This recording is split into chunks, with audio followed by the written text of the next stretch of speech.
right. Welcome back to the Eclectic Soundtrax podcast with your hosts, Victor Ramos, that's me, and Mr. Skunk Manhattan.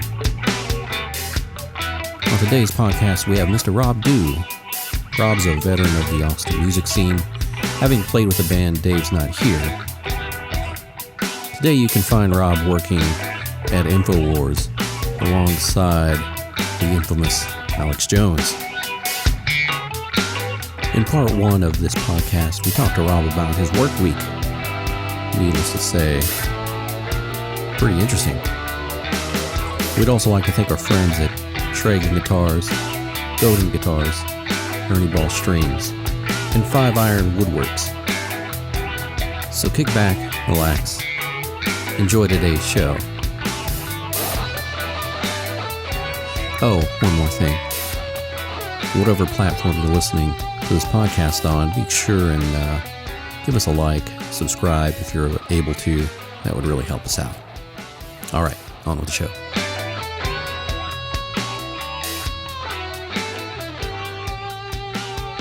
All right, recording. Cool. 2021, episode 31. Is this the first episode of 2021? No. It's the second. I made it sound like it was, but we're going to call this 2021 and pretend that, you know, we're starting over, right? Because after what just happened a few days ago, redo. We're doing a redo. What day was that? Because Wednesday, right? Wednesday. So we'll say a week ago, right? Pretty much. Oh yeah, when this gets put out, yeah. Right. So, right. Okay. Yeah. So anyway, Rob, how you been, man? I haven't seen you in quite some time, sir. It's been a while. I think you've grown more facial hair. I've grown more facial hair, and it's turned a lighter color. Yes. Yeah, that's what happens. Mine too. But yeah, man, what's been going on in your world? Well, I was at the Capitol yesterday, amongst all the protesting going on. Now, when you say the Capitol, you mean the Capitol? D.C. Yeah, I was in D.C. Flew back in last night. What took you up to that part? Anything happening up there lately? What's going on? Well, like 1 million Trump supporters showed up in D.C. and about 30 to 50,000 went to the Capitol to redress their grievances and express their First Amendment right of being pissed off. And at some point, people started going into the building. And one of my camera guys went in there and he actually filmed the young lady getting shot by the Capitol policeman. He got it from behind. Oh, damn. So it was pretty hardcore stuff. And I've probably looked at that footage way too many times from different angles that other people have given us. And it's crazy. She was like an Air Force veteran. Yeah. I saw 14 something years. about that. Yeah. Very unfortunate, very sad. Yeah. When anyone is killed, it's real easy to be super callous on both sides. Oh, just kill them all, you know, whenever people riot and loot. There's been so much of that on both ends this year, and you really don't want to see, because at the end of the day, most people are just people, you know, and maybe sometimes misguided and you know, led astray, but you don't want to see that, man. And that certainly makes I was going to make a joke when you said something about 1 million Trump supporters, and then when you started to say 30 to 50,000, whatever, I was going to say 30 to 50 police officers, because clearly the security was not up to par for what fucking happened there. Somebody dropped the ball. And I think the cops, instead of fighting with people, decided that they did the 300 maneuver. They'd get people into little small sections. And I got a lot of this on video, because I was there shooting video. And they would try to stop them there, but overwhelming numbers, man. It literally at some points looked like a castle siege, where people were breaking gate sections apart and using them as ladders and scaling the walls. I mean, I got all this shit on video. It's insane. I imagine, and it's one thing to see this on television. We see the same images over and over. We've all seen these images, but you're there. When you're there seeing it, all the things we're not seeing also, and things happening in real time. I mean, that's a whole nother fucking. So, man, tell us, why were you up there? Who with? What do you do? What led you to be to actually witness all this crazy shit that just happened? Well, since 2009, I've been working for Alex Jones, the radio, television broadcaster, who's been deplatformed pretty much off everything. For us, it was like 2 years ago. So when it happens to people now, we just kind of laugh. And mainly for, expressing his opinion. He's never called for violence. Even, here's a funny little aside. At one point in this march, he climbs up on a thing of chairs, with plastic wrapped around him. And he gets on the megaphone. He goes, y'all need to stop going in there. They're going to use that against us. Let's go around to the front and have a demonstration like we planned on. And about 2,000 people followed him around to the front.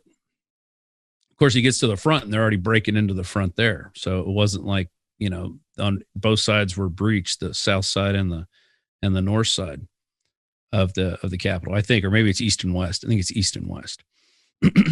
And I call it the grass side and the concrete side. If you've ever been to the Capitol, one side's like a parking lot, and the other side's like a lawn. And we first went up on the lawn side. But the Wall Street Journal put out the next day that Alex Jones climbed onto the top of some chairs and started telling the protesters to move forward. And he goes, all right, I'm going to sue the Wall Street Journal. I'm going to sue him because we had already put together a video that showed him telling people to get out of there and not go into the Capitol 8 different times on a megaphone, yelling at crowds. And so eventually they retracted, but you can go find the retraction out there. And we have it on Infowars. We published the link to it, but it's just funny. Had we not said that would still be there. And it would be like, well, Alex Jones called for people to go into the Capitol because whoever wrote that just decided to put that in there, didn't actually look at anything. And maybe someone told him that, but when you watch the video, he clearly is not telling anyone to go into that Capitol. Clearly. Yeah, well, we live in this culture of hearsay and, prove my point at all costs, no matter what, who cares about the truth? Who cares about who gets thrown under the bus? And now, granted, Alex Jones is known for being a little maybe on the extremist end of things, and he's certainly got quite a reputation. But either way, to accuse anybody of anything without hard evidence is never right, And it doesn't surprise me to hear that. One of the reasons he got deplatformed is they said it was in a Business Insider article. They said he pushed a kid down on video, and it was a video we played of a guy. And it was some meme thing. This kid starts he's cussing people out, and at one point the guy pushes this kid down, and the kid starts wailing, like a baby. But he was like, the kid was a lot of talk and cussing people out and cussing out this lady and cussing out this dude and F you. And then he starts hitting this guy in the arm. And after like the 6th time he hit him in the arm, the guy pushed him down, and that kid just started wailing like a baby. So we're making, but none of that other footage gets shown, probably, right? It's just is that the only thing you see is the assault at the end? No. You see the whole thing, but because then at the end we made it a public service announcement. Like, I think it was like, if you're a hardcore liberal, use a condom. Don't end up like this kid. Something like that. And they used that and said, Alex Jones pushed down a kid on video and put it on his Twitter, which is like, it's not even Alex Jones, but it's like, they don't care anymore. It's like, they can just go, all right, we're going to say this happened. And if nobody catches us on it, then it's gospel, so it's like, you almost have to go around and police these things. So, now, so Alex Jones, I mean, we all know Infowars, I guess, on the radio. I see it, I've seen it on television. I guess that's just paid for programming on television that you're able to do. But we stream it. Yeah. I mean, we pay for the streams, and then sometimes we send out a satellite link that other people pick up and put it out on their local TV stations. I see. And then is that, but in terms of social media, there's no no Twitter, no Facebook, none of that shit, or what? There's a Parler account. And then maybe Parler, some other like Minds and something else, like the real small social media. Does it tend to be more conservative based? I don't know if Minds is more conservative. I think Parler pretty much kind of took all the people that got kicked off Twitter, and they've kind of all gone to Parler. It's a little QAnon heavy, and QAnon's an interesting phenomenon because it's these people that believe that Trump has a silver bullet and he's just not going to use it yet. He's waiting for the liberals to step in it one more time, and then he's going to get them all. And it's like, that's not how the world works, bro. Are these work like that. Is this the Pizzagate crowd or what? I think it's some pizza. It kind of started around then, but the actual QAnon thing started, and it did jump on some Pizzagate stuff, and they proliferate things. But it started, I think, in like early 2017, maybe 28, sometime in 2017, people started posting stuff. Somebody posted a picture from Air Force One on this message board. And so it was supposed to lend credence that this was a guy with a super high level security. I interviewed one of these QAnon admins at one point, like early on when this came out. And they were, I'm like, why is everything in code? Why don't you just, because everything's in these weird codes like Follow the White Rabbit and Alice in Wonderland, like all these weird, sounds like Matrix things. Stuff. Like what? Like Matrix stuff. Exactly. And, you talk to these people. And so then it's like, okay, well, it's getting people to look at things. It's getting people to look at the Federal Reserve. It's getting people to look at, how people really do business in this world, how children are a currency, sex trafficking, all that stuff's real. But then they start, one of the first posts was Hillary Clinton's already been arrested. It's like, no, she's not. She hasn't been arrested. She's still walking around free. One of the latest things, because this is what ends up on Parler a lot, and I'm clicking through my feed and I'm like, oh God. One of the latest is that Mike Pompeo arrested Bill Barr. Bill Barr's already down in Guantanamo singing like a bird. And I'm like, no, that's not true. I guarantee you this is not true. So it's funny stuff. But it did get, I think what QAnon really turned into was people were starting to wake up to what's really going on in their world. And this is a good way to explain it, almost like a fable. So it's not real, but there's some lessons in there that are like good lessons. Like, don't give up your sovereignty to China. You look at Australia, they pretty much given up their sovereignty to China, and China pretty much runs Australia now through one way or another. And when the lockdowns in Australia, with this Wuhan stuff, like Victoria, they got like 6 cases or something, and they locked down the entire state over 6 cases. And you don't even know how they're testing those things. If you want to get into that COVID stuff, I can go for a while, and it's not that the disease isn't real, but the response to it is way overblown when you look at the death rate. Yeah, it's like under 2% or something, right? Yeah, but 2% of any population is extremely high. I mean, our percentage is not even 1%, but if we were to, let's say, 465,000 people, is that number accurate? There can be plenty of debate about that, of course. But right. If it is accurate, that's a high number. And I really hate when people start looking at human lives like, oh, it's less than 1%. Fucking, that's like 500,000 fucking people. That's a shitload of dead people. That is a lot. But when you look at the numbers, like 3 million people in the United States die every year for one reason or another, through old age, accidents, drug overdoses. When you look at the numbers from 2019 to 2020, there's 61,000 more people that died in 2020 than 2019. But every year, there's between a 60 and 70,000 number increase because the population grows. It's like a 0.8% increase. But when you calculate, there's a couple things going on. I think when you calculate suicides and drug overdoses, which are high right now because of the economy being locked down, and then you have probably spousal murders and homicides have gone up because of the lockdown. You can't blame everything on the lockdown, but a lot of these numbers have increased for people being stuck in their homes together and not going out to work. And I think when you finally look at those numbers, of course, it takes a while for those to come out. You're going to see less people died in 2020, except for these things. These things made it bigger. And I think if you look at the actual deaths from COVID, there's a financial incentive to have somebody die of COVID. But they found 40% of the people in Colorado in this one time period died from gunshot wounds, but they were listed as COVID. So I don't know how you die from a bullet wound and COVID at the same time. I'm sure there's some indiscrepancies and some bullshit numbers. And I'm sure there's corruption everywhere all over the world. There's a financial incentive, so that's why you're going to get the corruption. Right.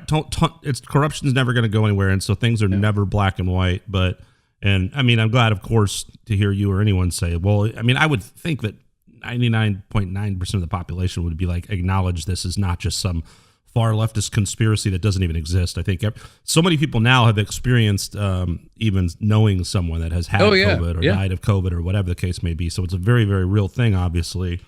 So it really ticks me off when I hear someone that's like, oh, well, the nurses are all paid. Not, like, really? Like, my mom was an RN for a zillion years. Like, I don't think anyone's like nurses.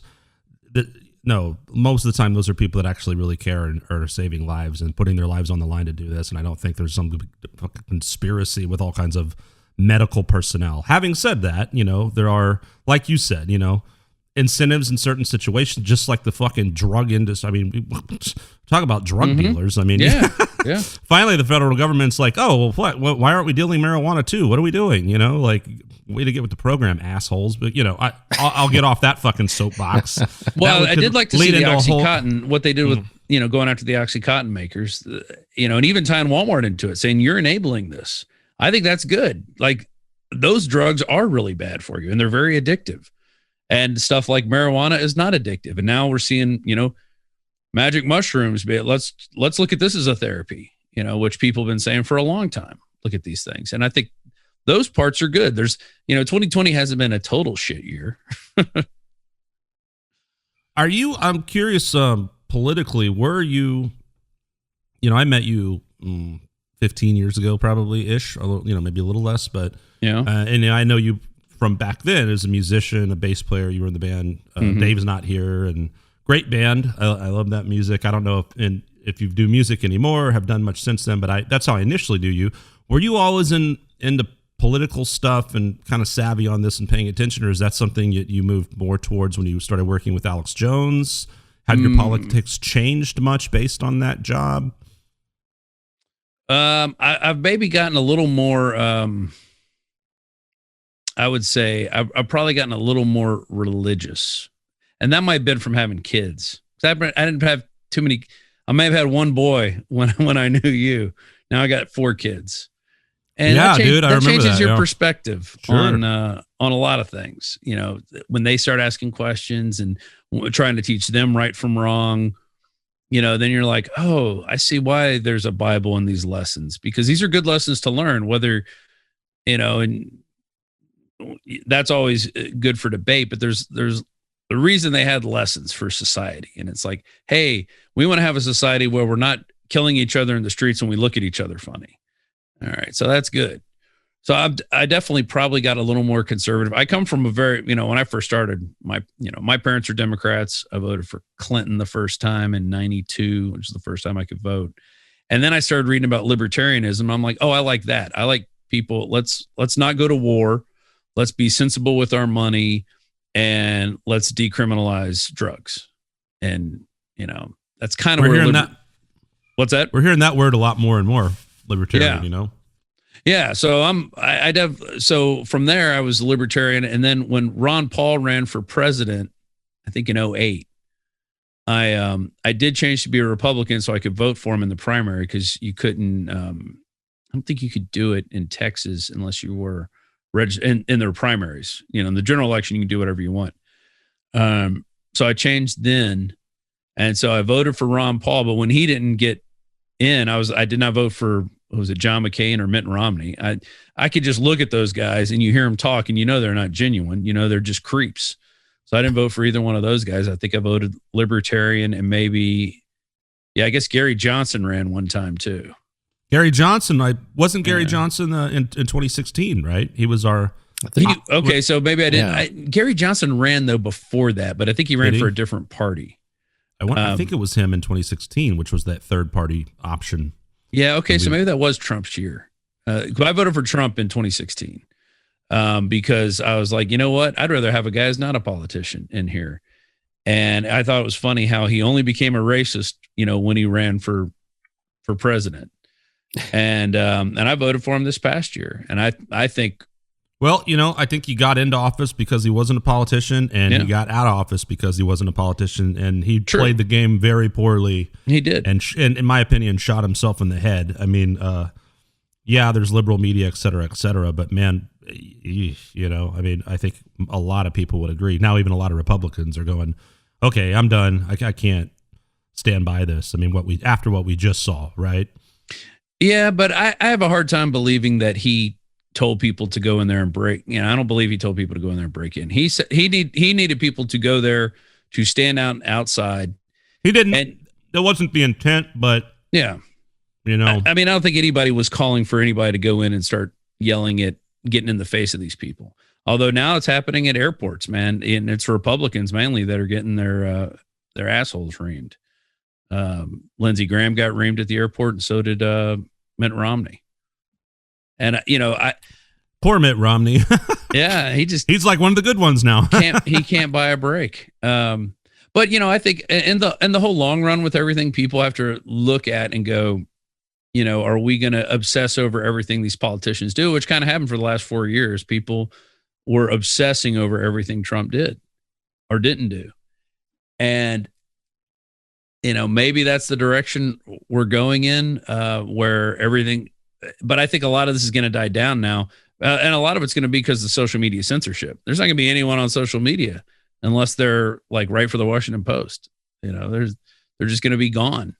I got kicked off, and I don't even know why I got kicked off. They wouldn't even tell me like what tweets were bad. You know, it's just like, nope, you're off. You know? I definitely don't like that part. I think that's very scary in terms of that's the big danger of the left. I mean, the right, the far right. And when I say the left or right, I mean radical. I don't mean moderate. Yeah, I think most people are middle of the road. You know, For sure. There's a podcaster named Tim Pool who has one of the bigger podcasts now. Yeah, and I've been to his place twice out in the middle of nowhere in Maryland. And I don't agree with everything he says, but we could sit and have a conversation and we could debate things and we could talk about things. And, what a fucking concept, right? Yeah. Yeah. It's the way it's supposed to be in a democracy. That's what you're supposed to be able to do. People have lost sight of that. There's not going to be any debate in the future. And people are going to be afraid to speak their mind. And because if they do speak their mind, they may get fired from their job. You know, or I think the worst right now is get fired from their job. What it could turn into eventually is when you look at some of where it happened in these other places.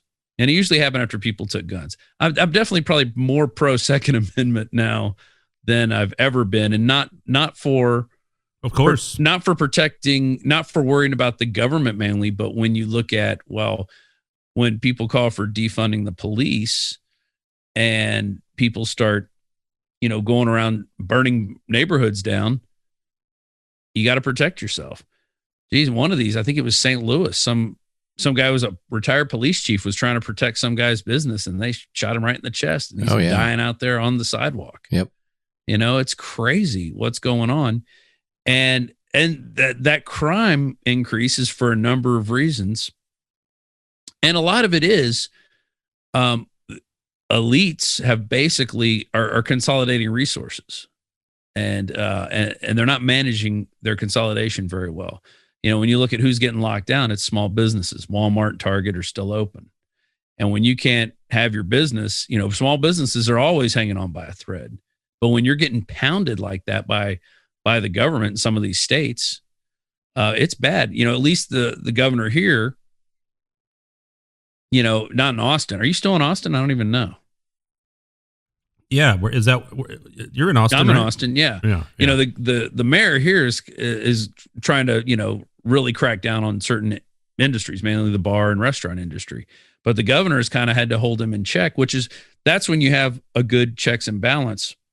But even then, I think, you know, they didn't, with all the stimulus money, I don't think a lot of it went to small businesses. I think a lot of these big corporations through their lawyers schemed in and took a bunch of money. You know, and it's hard to administer that shit. You know, Austin's got like 1 million people. Imagine that 300 times bigger, you know, and you're trying to manage all that money. But I think at the end of the day, the government should have just said, hey, we're going to give everybody 10 grand. And if we have to do this again, we'll give 10 more grand or $2 grand a month and not give any money to any businesses, but you would still get it because you're owning a business and you would still get money. If you're going to give out money, I don't even know if I even agree with giving out money.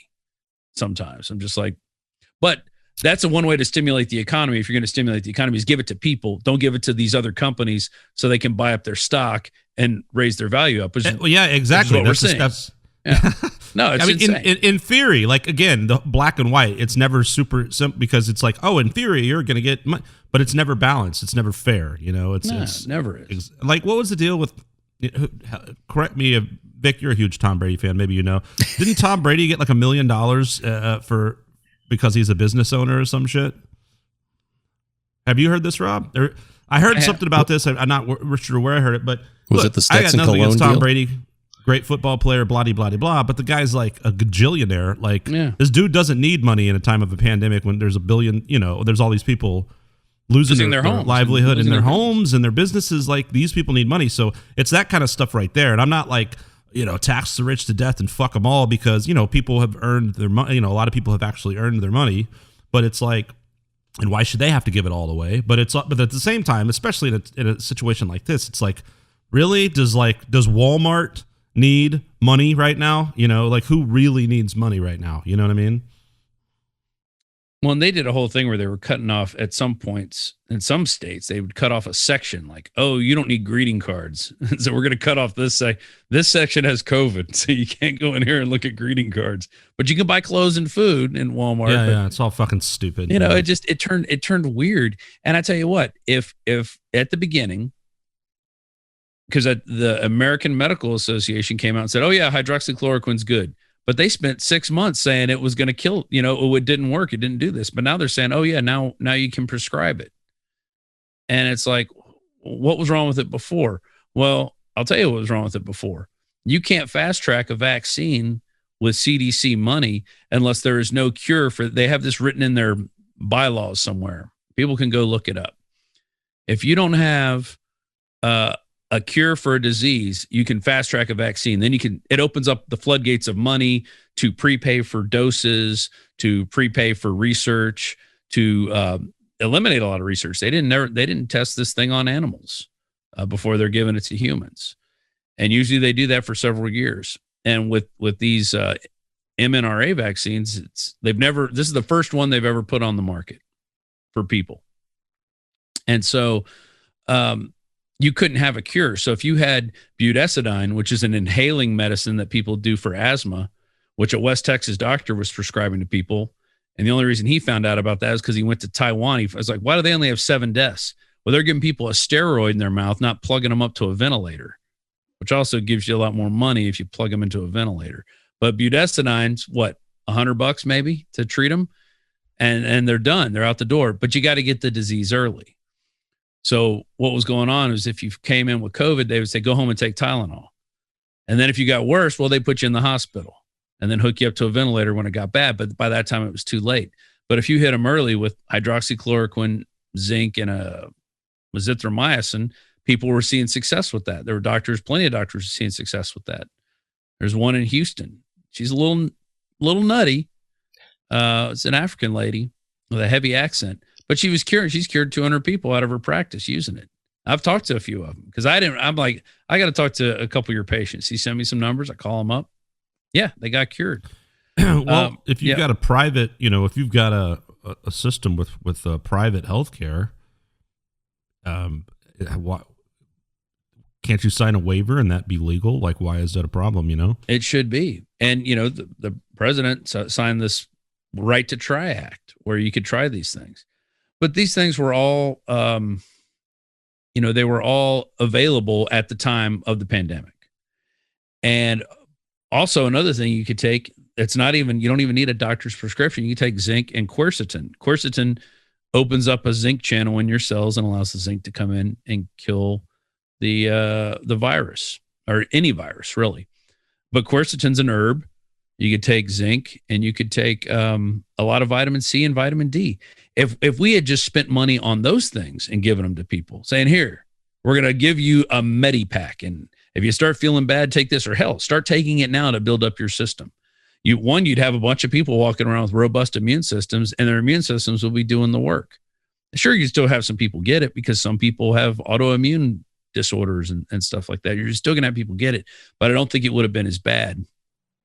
And the other thing where they went wrong was with the PCR test, which the inventor, his name is Kerry Mullis. He invented it in the 80s, and they were using this to diagnose people with HIV. And what it does is he didn't even call it a test. He calls it an assay, where it finds molecules and it amplifies them up as you run more cycles through, which is a heating and cooling process. Each one's a cycle. And so they run them, and usually they're supposed to run between 25 and 30. Well, they're running them in the United States, a lot of these labs, up to 40 times, which is amplifying up the disease more, or the molecule of the disease, and then saying, oh, you got COVID because we found it here after we ran it 40 times. I know this stuff might be over your head, or it might not be. I don't know. But I've looked into a lot of this stuff and, done a lot of research, listened to a lot of lectures, listened to a lot of doctors that were getting censored off YouTube just for putting out their medical opinion. You wouldn't think that a doctor putting out his medical opinion would be so dangerous to the Republic, but apparently it was, because they were saying stuff like, hey, we're seeing you shouldn't put people on ventilators because it's blowing out their lungs because they can breathe. That's not the problem. They're having inflammation, which is different. The ventilator is supposed to, like a pump, but they didn't need the pump. They just needed oxygen. They couldn't get oxygen in their lungs. And so they just needed a steroid to bring down the inflammation in their lungs. But it was like, we got to create a system where we can have these vaccines out there that haven't been tested. Now we're going to give them to people, and then we'll see what happens. So I don't want to get you banned anywhere, so I ain't going to say anything more. I mean, nobody listens to this, so I think it's pretty safe. Yeah. Well, you have to be famous to get in trouble, or infamous. Infamous, yeah. No, one and the same a lot of times. Yeah. Speaking of which, I mean, does Alex Jones just have an arsenal of lawyers that stay busy all the time? I mean, holy people fuck, must just be man. Coming after you guys. I haven't gotten a raise endlessly. in a couple of years because of these damn lawyers. Let me tell you. It's been... I tell you what, they always seem to get paid. I mean, I get paid. I get paid very well too. I'm not complaining at all. But I've been there throughout the years, and I've seen what's more interesting, I think, than anything is the way news has changed. And I think I'm frozen. Okay, there, I'm back. The way, because when I first started there, we would go interview somebody, an author, like for 2 hours, and then we bring that interview back and use like 5 minutes of it for a documentary. And then it became, we're doing everything live. So we're going live on Twitter, we're going live on Facebook, we're going live on YouTube, through our phones. And then we got banned. So we went back to like taping stuff again and then putting it out. But before we got banned, Alex would go live on Facebook mentions. And it was right when it came out, because some big Facebook guy came over and said, hey, I'm going to put you on Facebook mentions here. We're going to open up your account. We're going to dethrottle you and watch what happens. He would go on, and 145,000 people would get on and immediately watch him. I mean, it was crazy. It was crazy. I don't know if are you hearing me or whatever? You are freezing. So clearly someone is watching. Yeah. Someone caught wind of you coming on this podcast. It's probably all my family are now like I'm texting them right now. Like, can y'all please stop for a second?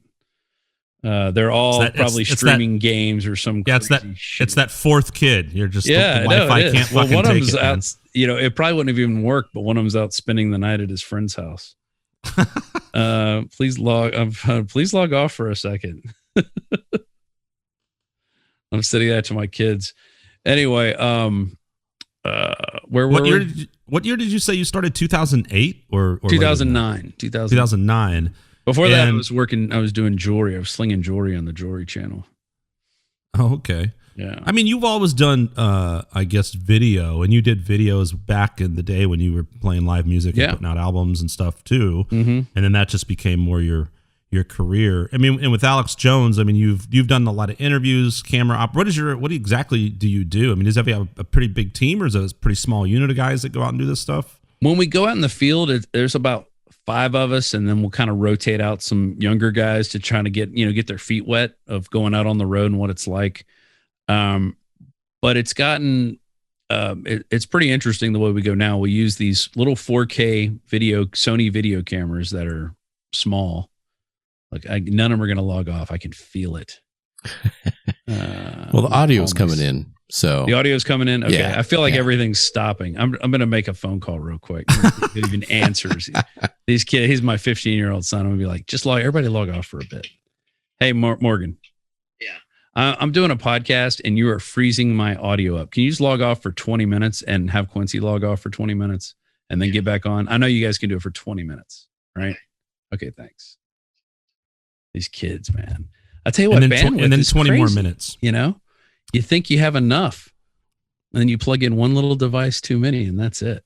Yeah, I think I remember that same kid you were talking to now as a teenager when he was in a crib. Yeah. Like in the studio, right? yeah, exactly. We used to go mix, and I'd put him in the playpen, the octagon, and he'd eventually fall asleep. And I was like, oh, thank God, because I'd be in the other room, and he'd just be standing there looking. But that's when I was the stay-at-home dad. We were mixing the Ultimate album with Rob Hinton. Yeah, over at his old place, which was crazy. I missed that. Whatever you just said. I think you're muted. Oh yeah, sorry. Okay. That was over at his old place. Are you ordering some pizza or something? Yeah. Get the fuck off my wife. So the pizza man out on the front porch. So the what year did that come out originally? Like 2006? I think so. Yeah. Yeah. So he was born in 2005. Yeah. So it might have been. I think we were mixing it in 2005, and it came out early 2006. Right. I think that's what we did. Rob was like, if we put it out in 2006, so people think it's newer. I'm like, all right, fine, whatever. Because it was like the end of 2005 when we were wrapping it up. But that, I'll tell you, that band was doing great until we entered this battle of the bands, and we went to the finals, and we lost to who's the band? It was like the former singer of Dangerous Toys, Broken Teeth. We lost to Broken Teeth. Yeah. And Jason McMasters, I think, was the singer. He was a good singer. Right. Yeah. But their band was not doing anything. I thought like it was like a rock band. They sounded kind of like an AC/DC rip. Yeah, it's straight rock and roll. Yeah, straight. Jason McMasters has like 500 bands. Yeah, exactly. But what pissed me off was that two of the judges said they voted for us for first place, and the other two judges said they voted for McMasters for first. So they had 4 judges. And it was 2 and 2. I said, well, that's a dumb number of judges. Yeah. Yeah. And they go, oh, it was the tequila guys over here. They were the tiebreakers. So it's just like 2 guys just go, we want this band to come in. Yeah. Well, 2 guys who are like doing shots of tequila, like, yeah, rock and roll, bro. I mean, that's the thing. That's why I hate Battle of the Band. I hadn't done them for years. I hadn't done them since a stupid one we did with Quarter Shackle years ago, around that same time. And, I did one a few years ago at Come and Take It Live because it was for this big fucking festival, and you got to go to Mexico and play, this giant thing with Ozzy and a zillion cool bands. And I was like, fuck it. And we did it. And of course we didn't win. And I was just like, this fucking blows, because it's like the opinion of like 3 fucking people, and like the band that won was cool. But I mean, it was like, I don't know. I just, they probably knew somebody. Probably knew somebody, and I never fucking win anything. So what's the point? This is my public service announcement. Just give up. Yeah, just fucking give up. I think give up on your dreams. Don't enter a contest unless you know somebody. Yeah, that's exactly. Yeah, if you want to win in life, you better fucking know somebody. That certainly goes for the music business. Yeah, but and I think at the time when we were doing it, like there was some video and there was some YouTube, but there wasn't the social media that now totally you can do different a whole time. bunch with. You could do a TikTok video and 20,000 people will watch it. I don't know how many actually watch it or even care what they saw, but there's definitely more ways to market yourself now than there were. MySpace was big when MySpace was. That's how I kind of got in. Yeah, that's where I got into that band, and I met you when I went for the audition for that band Quarter Shackle, which I met through MySpace, and that almost took your drummer at one point. He probably played some shows with you guys. He was horning around a bit. Chris. He auditioned for Dave's Not Here. And, we had Chris on the podcast a couple months ago. Yeah. Okay. I hadn't talked to him in quite some time. He ended up playing with my band, Good Rogering, for a stint and doing an album with us and stuff too. And Yeah, old Chris, man. Well, and then you guys had Troy, right? So was that before Troy then that Chris auditioned? They both auditioned at the same time. And the only reason we picked Troy over Chris was because Troy actually listened to the songs and knew where the changes were. And Chris didn't give a fuck. No, exactly. Chris doesn't learn anything. He sounded way better than Troy. Like he was a much more polished drummer. Great drummer, great performer, terrible at doing his homework. Yeah. Oh, yeah. Like he didn't care. And I'd look at him like, that's where you stop. That's where we change tempo. He's like, oh, can I get it next time? You were stifling his creativity. Yeah. Yeah. And I'm like, all right. I go, let's just get the guy who actually cares. And that's another thing working with Alex. People come and go working for him. And we get a lot of people that either really care a lot and don't have like a kind of the talent you're looking for, like they're raw, or you have really talented people that aren't into the information that he's putting out. So you feel like you're like, hey man, can you actually edit this video, please? And then when they edit, it's great, but it's like, okay, you're not in it to win it, So I usually opt for the guy that I can polish in the image that I want. Because then I could tell him to do these things these ways, and he doesn't know one way or another, so he's just going to listen. And it takes a little bit longer. You got to stand over their shoulder a little more. You got to double check shit. You got to make sure they spell stuff right. But in the end, I think you get a guy who I hired, who went into the Capitol with his cell phone camera and, got this horrific footage of this, poor girl getting shot who was climbing through a window. And that's where I think somebody else would have just been like, I'm going to stay out here. I'm not going to go inside. But this guy went in for 45 minutes and he's pulling that Infowars while he's doing it. So it's with that kind of, in that line of work that you're doing, I think it takes a certain person that if you're really passionate about it, like you're going to be in the line of fire, both verbally and potentially even in real true harm's way in a physical manner, it comes with the territory of being in those type of situations, it definitely does. Reporting, but like the last 3 years, it's gotten worse in terms of, your political opinion could get you punched in the face. Whereas, it wasn't like that with Obama. It wasn't really like that with Bush, because there wasn't really a ton of people who went out and supported, like, we're for the Iraq war. There wasn't a lot of people doing that. There wasn't a lot of people for the Afghanistan war, although there probably were for Afghanistan, but not so much for Iraq. Well, when have we had a president that was a brand where people were carrying around? Someone had a funny meme about, or had shared a Twitter post from somebody that was like, in 12 days or whatever, when Obama takes office, I'm not going to, wear his name on a hat. And, even you think Obama's going into office. There's a lot of people that think it's Obama. Well, you just said Obama. That's what made me think Obama. I'm sorry. I meant Kamala. See, they sound real similar. There you go. Yeah. So when Kamala is president, but no, it was like about, wearing the name on my shirt like a fucking weirdo. Yeah. It's true. Like, when do we see that where people walking around with Obama flags and Obama t-shirts there was Obama t-shirts. I saw Obama t-shirts. Bands trying to exploit the stupidity of their merch and make her out. Look at that. One of the dumbest, in hindsight, probably one of the dumbest marketing moves I've ever made. Who's going to buy this thing? This would have killed. This would have killed in 2016. I was late in the game. So if anybody wants to buy a souvenir from, filling your merchandise. Now here's a hat I came up with. You see this little OK symbol? All right, this is supposedly the worstest race symbol you could ever show anybody. Right. That's right. This actual symbol, the way this is done, is ripped off of Stefan, who's the basketball player for the Golden State Warriors. Curry? Stefan Marbury. Steph Curry. Steph Curry has a line of hats that have this on them. Same exact way. This hand is in the same direction, everything.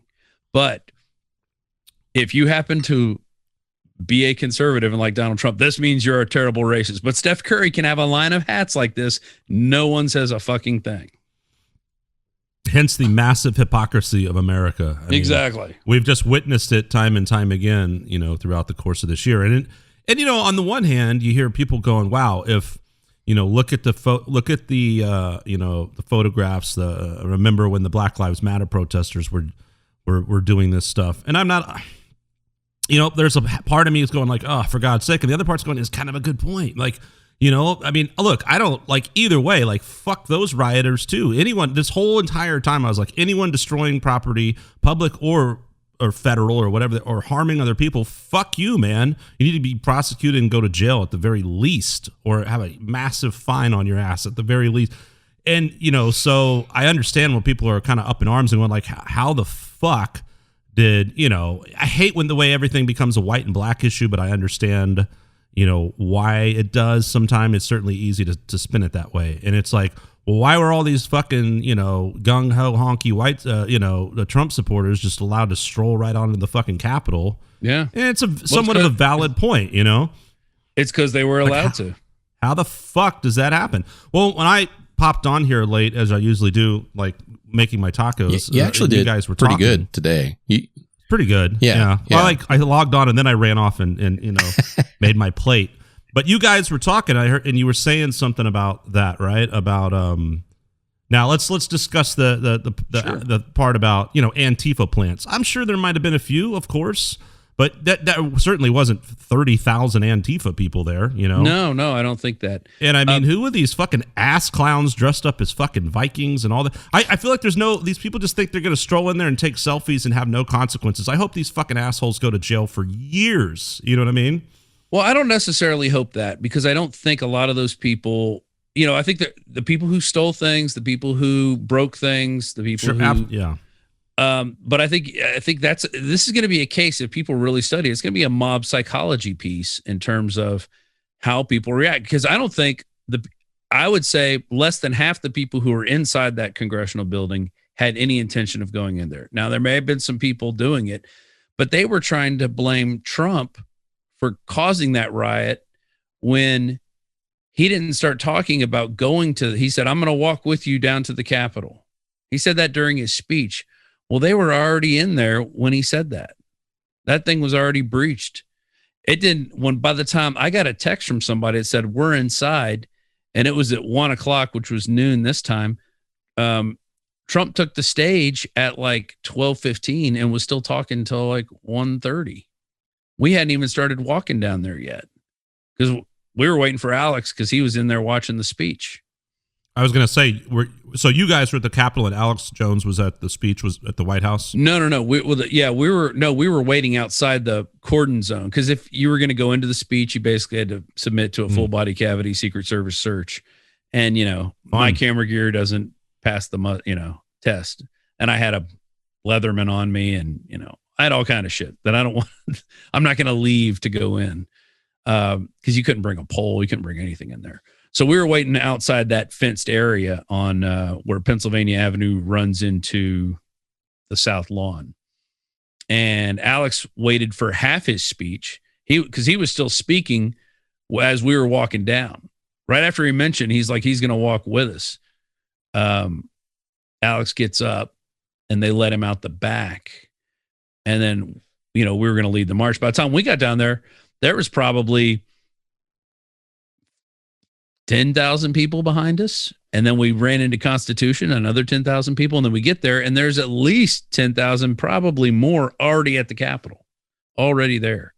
And shit was already going down by the time we got there. And Alice got on a megaphone and tried to stop it. Were you there for when the BLM protests were happening? How much of that stuff did you guys follow around? Mainly here in Austin. We didn't follow that around too much because we had basically anytime we would shoot something, one of the times we put out a video, and it's under the 6th Street Bridge when they burned that homeless man's mattress. Because we put the video out, they said Infowars did it. It's like, because the guy runs up and he's like, see what you did, and he's like talking in the collective, like, look what's going on around it. You know, they're burning my mattress. And they're like, oh no, he's blaming the cameraman for burning his mattress, when the cameraman's shooting the video of the mattress being thrown onto a fire. But somehow it's the cameraman's fault that that's happened. Only in America could you get blamed for doing something for filming it. But we got blamed for that. But we covered a little bit of it, but a lot of it, not as much happened here as happened, Texas. Some guy got shot. He pulled a gun on the wrong person. And that's what happens when you have a state law that says you get to protect yourself if somebody pulls a gun on you. Some of these cities, You get caught. You can't even bring a gun into D.C., even if you're allowed to carry. You know, the only people you can have is like off-duty cops and off-duty Secret Service and stuff. So were you saying something, though? You actually witnessed some of this. I mean, I'm sure there was a lot of security and cops there. Clearly not nearly enough. And then there's the... Oh, yeah. There wasn't nearly enough. When we're hearing about how it took time to deploy the National Guard and you know, the FBI and all this kind of stuff. So, yeah. And you were saying you actually saw some of that stuff too, where there were cops going, moving barricades and letting people through, or what? So what's up with that? There's a lot of video of that. They were opening up the barricades. They were letting people come in.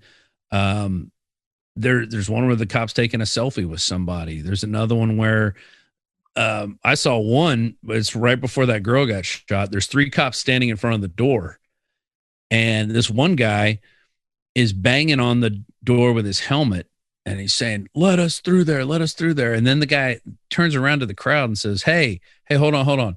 We can't attack these cops. We're not here for this. And he says, y'all can leave this way. We'll let y'all, go past if you want to. Which I don't think in a BLM type riot, if you had 50 people with 3 cops in a corner, I don't think those cops would have gotten away without getting their asses kicked, because they were fighting cops who were protecting Senator Rand Paul leaving a meeting. Like, one of the cops had 6 stitches in his eye, got hit. Yeah, well, now the death we've heard, at least I've heard, I haven't had the TV on today, but 5 people was the last I heard that killed. We all know about the woman, and the other 4, I'm assuming, were they all police officers? No, there's 1 police officer, and then it was 3 other protesters. One lady, they believe, got trampled to death. Oh, wow. Okay. In the rotunda, which I don't, all the video I've seen, it wasn't like like outside, it was a mass of people. Inside, it wasn't nearly as many people from what I've seen, but I never went in. So I got to the back door, and it looked like a fucking some siege castle game with spray coming out everywhere, which burns your eyes. So I didn't want any part of that. Oh, yeah. But so you got a sense of that, though? Did you feel the tear gas? Oh, yeah. I breathed it in. I wasn't even anywhere near anything at the time. The worst stuff I got was earlier on. And then the cops retreated. But they were throwing flashbangs and tear gas into the crowd. But by that time, the crowd, I think, had already breached in. They definitely did, because I already got a text from somebody who was on the inside. And then we got there 45 minutes after I got that text. We finally hit the Capitol. And so stuff was already in process that could not be undone. And, but, I think the president has a right to say, hey, come down here and watch me speak. And honestly, I don't think not one ballot and one voting machine has been looked at. I think voting machines are a big problem. They've been a big problem for a long time. And I think when you got a computer that's allowed to control things, and there's little oversight on how those computers are used, and then it goes into a centralized another computer that then tells you what the numbers are. There's a Democrat lady named Bev Harris, and she runs a site called Black Box Voting. And she's been talking about voting machines since the Bush-Gore fiasco. And I think voting machines are the problem. And they will always be the problem until we get rid of them. And we'll never have a real election until we get rid of them. Yeah, certainly not a bad argument there. I mean, look, I don't know. Like, I see the people that are diehard on the Trump side and screaming voter fraud, and but I don't know all the ins and outs of this, and it's been through this court and that court and the Supreme Court, et cetera, et cetera, et cetera. Like, where is the proof of this? I mean, at some point, right? I mean, now he's finally conceded after this catastrophe has occurred, which, and to your, to be fair to what you're saying about, he didn't directly say, let's go storm the Capitol, but he certainly raised his voice on that word. He certainly was riling people up. And when you've created, that, or you've cultivated this particular demographic of people, right, and really riled them up, like, you're kind of playing with fire, and we were playing with fire, So it was ill-advised. His speech, I think, and a lot of the things he said was ill-advised at best. Whether it was intentional, I don't necessarily think Trump anticipated that and meant for that to happen. But I also think it was very ill-advised, like so many things he's done in his term, especially in 2020, that it's not, sadly, I don't think it's super surprising that it panned out in such a horrific way.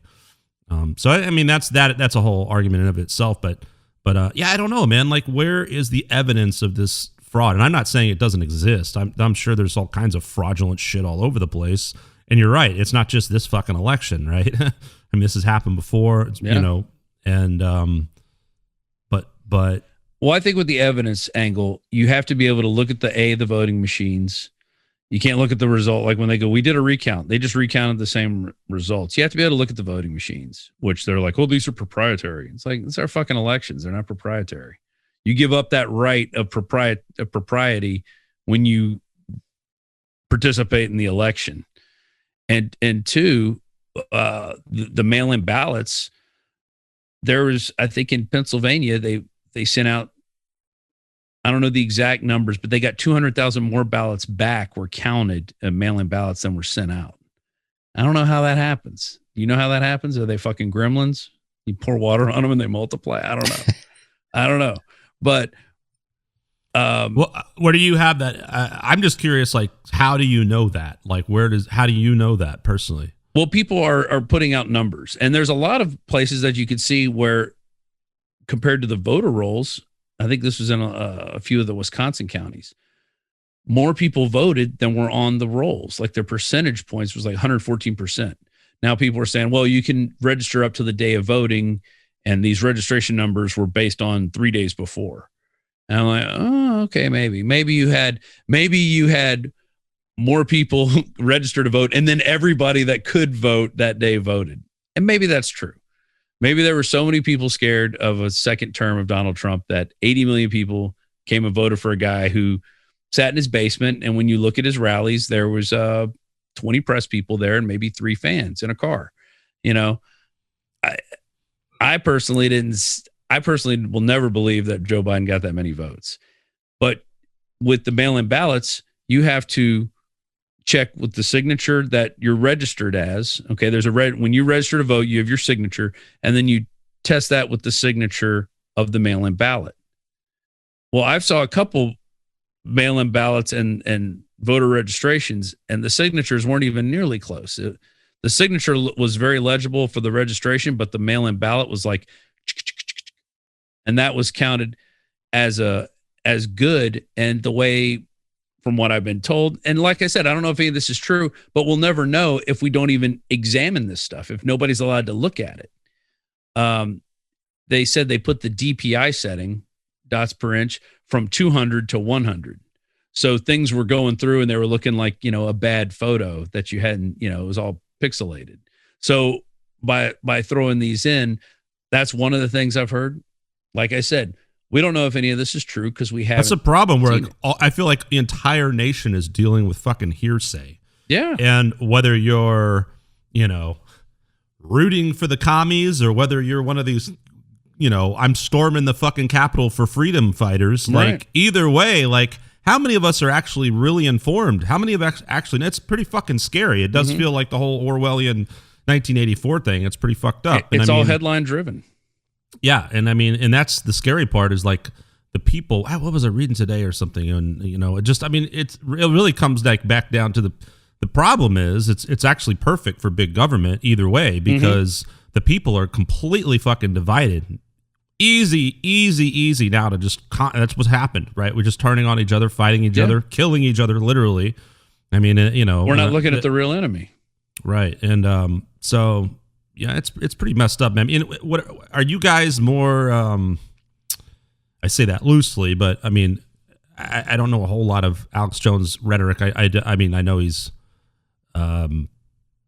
pretty over the top a lot of the times. Is he more on the conservative end of things, or is it a libertarian sort of ideology? Like, where is he coming from? Is he sort of subscribing to this is the fall of America and a communist takeover is on the horizon sort of thing, or where is that? Where are you guys on that? I think he's of the bent of what's going on is there's too much Chinese influence in our economy, in our government, in resources, just, you look at these environmental treaties, that the Paris Accord, for instance, Trump withdrew us out of the Paris Accord. Well, people are like, oh, he's withdrawing us from, we're going to have global warming now because the Paris Accord, he got out of it. Well, actually, our emissions have gone down steadily just on their own. But with the Paris Accord, like China, of course, signed on to it because they were treated as a developing nation, even though they're the second biggest economy in the world now. They were treated as, and they didn't have to adhere to these environmental regulations. Neither did India, which I think is like the fifth or sixth biggest economy. And so these two groups, which have bigger populations than our country, I think they're 1 and 2, and India is about to be number 1, if it's not already. Wow. They weren't having to worry about having dirty coal power plants, throwing shit in rivers. Like they didn't have to abide by those rules. So what he was saying is, why is that the case? Why do we have to abide by these rules when they don't have to do that? And, the European Union, which is really made up as, a dying population. If you look at Europe, except the places they have growth in is immigrants coming from mainly the Middle East, coming through Turkey, and they're fleeing war and they're fleeing horrible situations. That in North Africa, they're fleeing. People say, why don't you stay and make your country better? Well, they don't even have a chance to do that. Like what they're, a lot of these people are looking for a better life, and they come and they work hard. And I don't think anybody has a problem with somebody coming in and working hard. But then I think where the mindset is their value systems aren't always the same as our value systems. And whereas, in Africa, for instance, if you read some of these stories and it's like The Economist or something, and a guy starts running a store. Well, like his family will come and they'll just start taking stuff out of the store because that's what you do, because the government's going to repay them for it. So they just come and steal it. And that's just like their way of life. And I'm not saying they're all like that. I'm just saying like that's their culture is one of get yours, because that's all there is. You got to get what you can get, when you can, because there's scarce resources. And then you have people living in palaces, some of these warlords. And you kind of have the same thing here. Who's the richest man in the world now? Elon Musk and Jeff Bezos. Mm-hmm. And how much money did Bezos and Elon Musk make during this pandemic? They've almost doubled their wealth. Facebook too, and Apple. All these places have gone up, and they want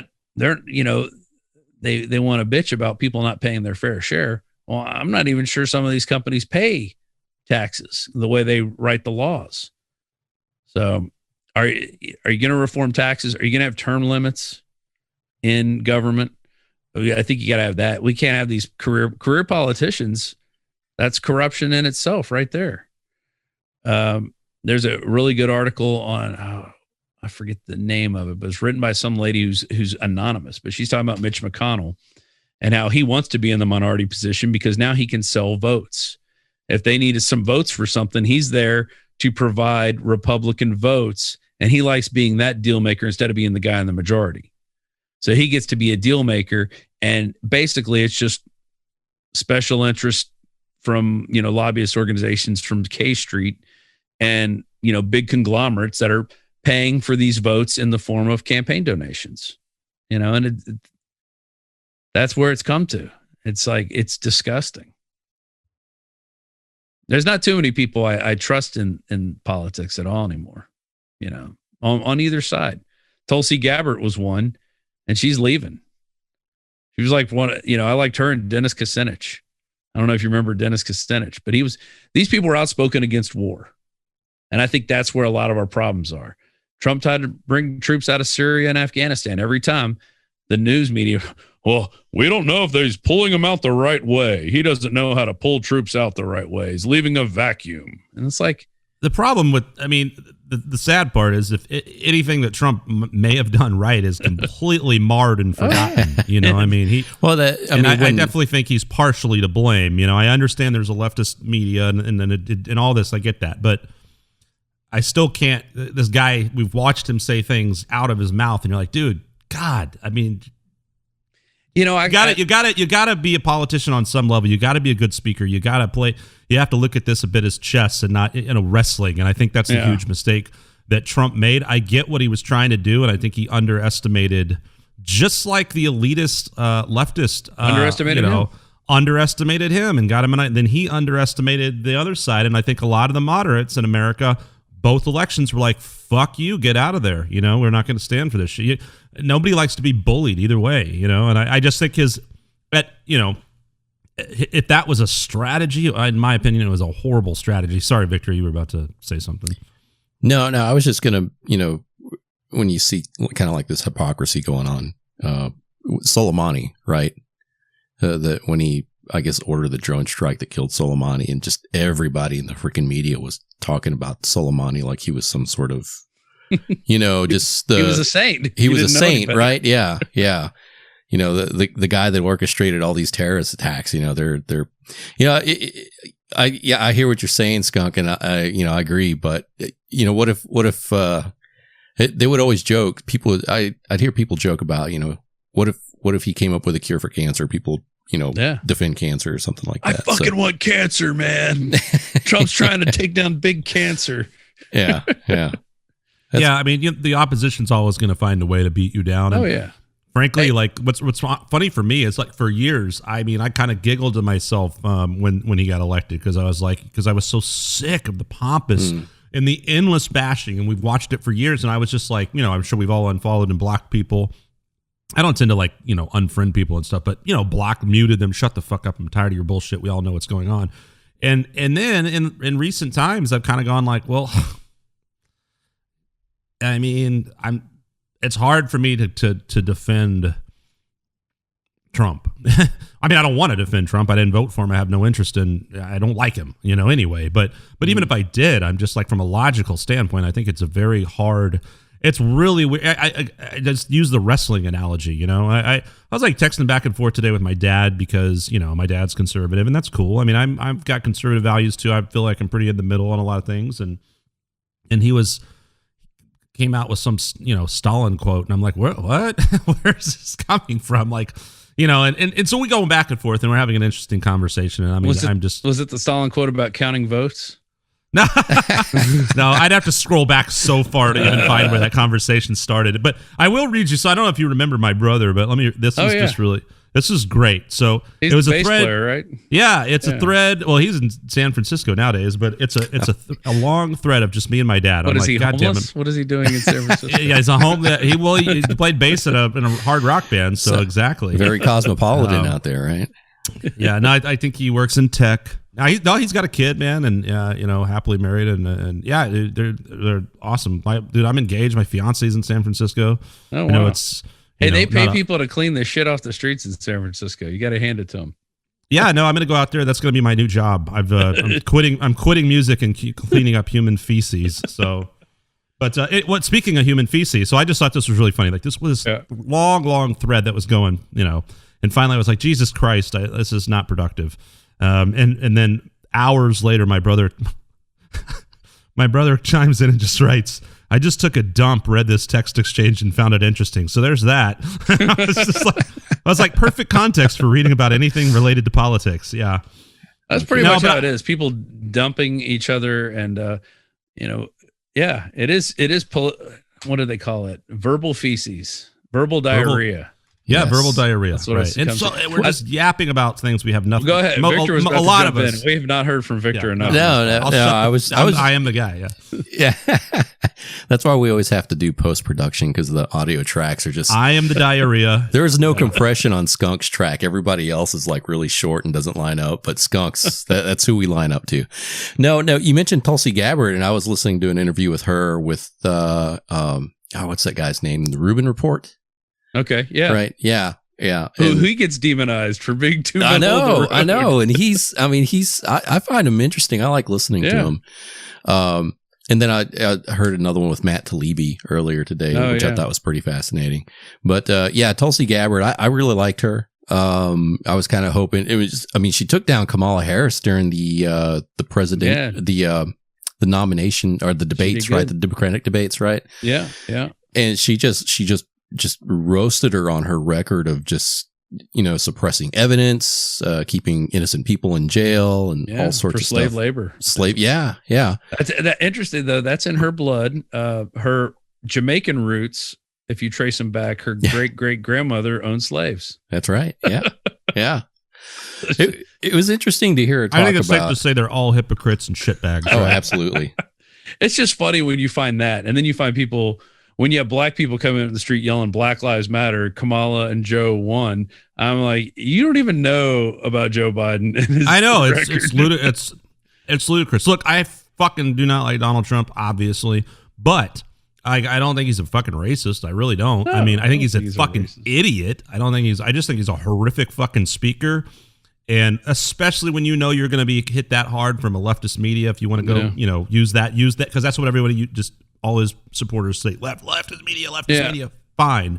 And when he got elected and SNL was like bawling, I was like, this is embarrassing. I was embarrassed. It was embarrassing. I was disgusted with those people. Like, grow up, right? Yeah, just but the now, temper tantrum. Trump has acted the same fucking way. He's made a mockery of himself. He's made a fucking fool of himself. I really feel like if the guy had any sense and it wouldn't just fire everybody around him who didn't tell him what he wanted to. I mean, in my mind, he's just such a fucking narcissist that he can't handle defeat. He can't accept defeat. He can't listen to anybody else tell him anything contrary to what he wants to say in that moment. And I feel like it's just it just destroyed any value of his presidency. It made his opposition and a lot of moderates paint him as a racist, whether he is or not. And so, I mean, me, from someone that's not like carrying fucking BLMs or MAGA or whatever the fuck, either way, I just look at it from a logical standpoint, I think, and just go like, you're just a terrible speaker. And it just has, and this is the fucking result. I mean, even down to the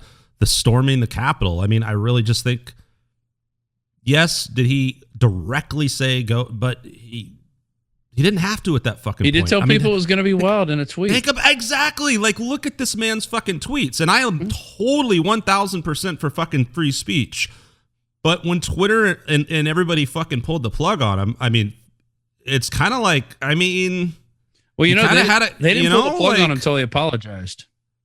You can't apologize in this world. The second you apologize, it gets taken as weakness, and you get attacked even more. I don't know, man. What kind of precedent? Yeah. Well, because it wasn't so much that. It was him going like, stop the violence, but we love you, and that kind of business, right? And everyone goes, oh, but they chop his stuff. I mean, I know this because I see Trump supporters try to defend it. I'm just like, for God's sakes, but it's just like, whether they're chopping up his speech or not, like, you said those things. Like, you can't say those things. You know what I mean? You can't say stand down, stand by. You can't. Dude, how hard is it to go, yeah, white supremacy is fucking horrible. Any form of racism is horrible. Like, why do I have to even say this? Of course I'm not racist. Why doesn't he just say that? Like, right. That's just not being a good leader, period. End of story. Like, you are a terrible leader. Am I right? Okay. The stand down and stand by comment was made in reference to the Proud Boys. Right? I don't know. Did you know that? Yeah, I do. And okay. I also have a feeling that the Proud Boys are probably misunderstood in terms of just only being some white supremacist thing. I don't know. It's run by a African Cuban. So, sure. I mean, I don't know how, and I've met some Proud Boys, and I'm not a Proud Boy by any stretch of the means, and I've met them, and there's definitely more white people in the group than there are, but they're open to anybody. They even have transvestite fucking Proud Boys. Sure, but can we agree on two things? One, Proud Boys is a stupid name. Two, sure, it's almost gay. I mean, right? They're gay. Oh man, now you're gonna get our podcast canceled. Shit. There's gay groups that use the term Proud Boys, but I think it was all started as a joke, right? By Gavin McInnes. But the thing is that doesn't really matter. What matters is that if you know, and you have to fucking know this if you're the president of the fucking United States, if you know that is aligned with something that is going to be spun at the very least, whether it is or not. I mean, they are right wing, Oh, they're definitely they're mentally male chauvinists. They're proudly right wing. They're fucking right wing. Yeah. They're gonna get spun whether it is or not as white supremacists. You have to fucking denounce that. That's just basic like politics 101, if not being a good human being 101. I mean, that's what I just don't understand about Trump. It's like Trump came out as Andy Kaufman and thought that somehow people were going to like be okay with it. You know what I'm saying? Like, no, you're playing the bad guy. You're going to get fucking, I don't get it. I just don't understand I think that they thought that was going to work, but it didn't. Well, and on the other side, he asked him to denounce Antifa, and he goes, Antifa's just an idea. And ideas aren't burning down buildings and attacking people. And no, you're right. And there's plenty of video of those people attacking people.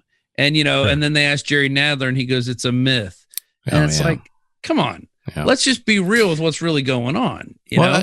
I found it interesting. You mentioned pulling the plug on him on Twitter and social media, yet Andy No, the guy in Portland, just reporting, Antifa, right? They're still using Twitter. They're, whoever, celebrities. The Ayatollah of fucking Iran is still on Twitter. Yeah. No, you're making a very valid point. You are, because, and you can't, well, we can't have our president. That's the fucking problem. And now we are discovering the problem of, what do you call it? Cancel culture, right? Yeah. Yeah. Because somebody at the top, somebody somewhere decides and makes those decisions. So right now it's the social media moguls. They're running the world. They're the Sam Waltons and the, and just as much as Bezos, I mean, all those guys. So the it's like Zuckerbergs and the Dorseys. We're not on Twitter, so we can talk shit about Twitter all we want. I'm really not either. I've been kicked off too. Yeah. Dude, we're like middle-aged white dudes with a little podcast. Nobody gives a fuck. Victor's Hispanic, like he's got a little bit of clout. Nobody gives a shit. No, about I would say something. I would agree with, like, I would say, hey, I believe in the Second Amendment. Boom, white. White racist. Yeah. Well, I mean, how fucking crazy is it? I mean, on the one hand, like, I want to, like, there are certain people, and man, here's the thing. Like, I love, this is the problem with our fucking country is you can say one thing and you've got a team rally them. If I start Trump bashing, man, so many people are like, yeah. And I'm like, all right, cool. He's a fucktard. I hate him. Like, woohoo. But I'm not like on like, let's hate Trump together, Facebook groups and all this kind of shit. And God knows but the second I say something on the other end, all of a sudden it's like, I thought I knew you and you're a horrible monster. Like, no, God damn it. I'm a free fucking thinking person. And it's just like, I'm not harming anybody. I'm just like making observations and having opinions and questioning things like you should fucking do in a free society. And now I kind of lost my train of thought, but like the point I was going to make is, yes, it works both ways. And I'll get back to whatever the fuck my thought was, but well, it's George Carlin. It's going away, and it's the big club. And right. And that's the problem. The people have decided to join clubs, and if you're not in a club, if you're, teams. I'm not a joiner. I'm really not a joiner. But I understand the need for clubs and for people to have groups that they identify with. I have no problem with that, but that's what hobbies are for, right? If that becomes your only identity and you're not looking at anything else, you're missing a lot out of life, because there's a lot more to life than just getting up and being either for or against the president. There's a lot more to life. And what's going to be great about Joe Biden, aside from all the stupid things he's going to say? I mean, it's mainly flubs. It's not even stupid things. He's just going to not be able to talk in complete sentences. Yeah, he's going to talk about cornflake or whatever that is. Corn pop. People are going to are going to go do other things, and I think you're going to see a lot more other stuff. I mean, and maybe that's a good thing, I mean, it just is, as long as until they start coming for people's guns. Just like these fucking Proud Boy jackoffs. It's the same shit. I don't want far lefty fuckers telling me what I can and can't say, and exactly, which try to take pronouns away to the use. Second Amendment. And you're right, Vic. That's what it was. Is the whole thing about these identity things. And I know what I was. Sorry, guys. I know what I was saying now about, like, I can Trump bash all day long, but if for 1 second I say, like, I think Candace Owens said so. Oh, yeah, devil. Candace Owens, devil. Look, there are things about Candace Owens that really bothers me. I don't know why she sucks Trump's cock so hard, but I think she's an intelligent, young lady. I think she says some things. She clearly has cultivated a following and is relevant, whether people like it or not. But again, it's like, I don't understand why she can't disalign from Trump. I'm missing something there. But my point is, it's fucked up when I can say, bash the shit out of one thing, and then, in other words, it's like you have to choose one or the other, right? I either have to hate all the right wing, every politician on every, or not. And there's no, why can't I say, like, I think that was a good idea? Maybe Trump did a good thing once upon a time. Like, okay, let's acknowledge it. He certainly hasn't handled, in my opinion, this pandemic and not in the voting fraud stuff. If that's the case, or he could have handled it so much better. But I mean, yeah, I don't know, man. Like you said, teams, dude, clubs and teams. It's this mentality that's just torn this country to fucking pieces. Well, I want to say something about the Proud Boys before we move on, and then I'll leave it at that. The reason that group got to where they are now, and it started off as a drinking club, and then people who were on the right were trying to go have speeches places, and they would get attacked. And Gavin McInnes was one of these guys. There'd be people that shut down his speech, not let him talk at a college or something. And then it was Milo Yiannopoulos. And, these are guys who write for, hell, Gavin McInnes started Vice magazine. This guy's not like a hardcore righty. And so the Proud Boys started volunteering to run as security for these events. And so then they started having run-ins with these Antifas. And then it became like gang warfare. There's Antifas and there's Proud Boys. But the only reason the Proud Boys were even there is because people were showing up saying, you can't speak. And when you show up and say, you can't speak, and we're going to have fire, like there's after a Milo Yiannopoulos speech in Berkeley, they were burning buildings down. And this was it's 2016, but they were burning shit down. Maybe it was 2017. It was either during Trump's presidency or after he got in. But there was shit going down, and people were getting attacked and maced and just for being Trump supporters. And, there's video of a girl getting maced.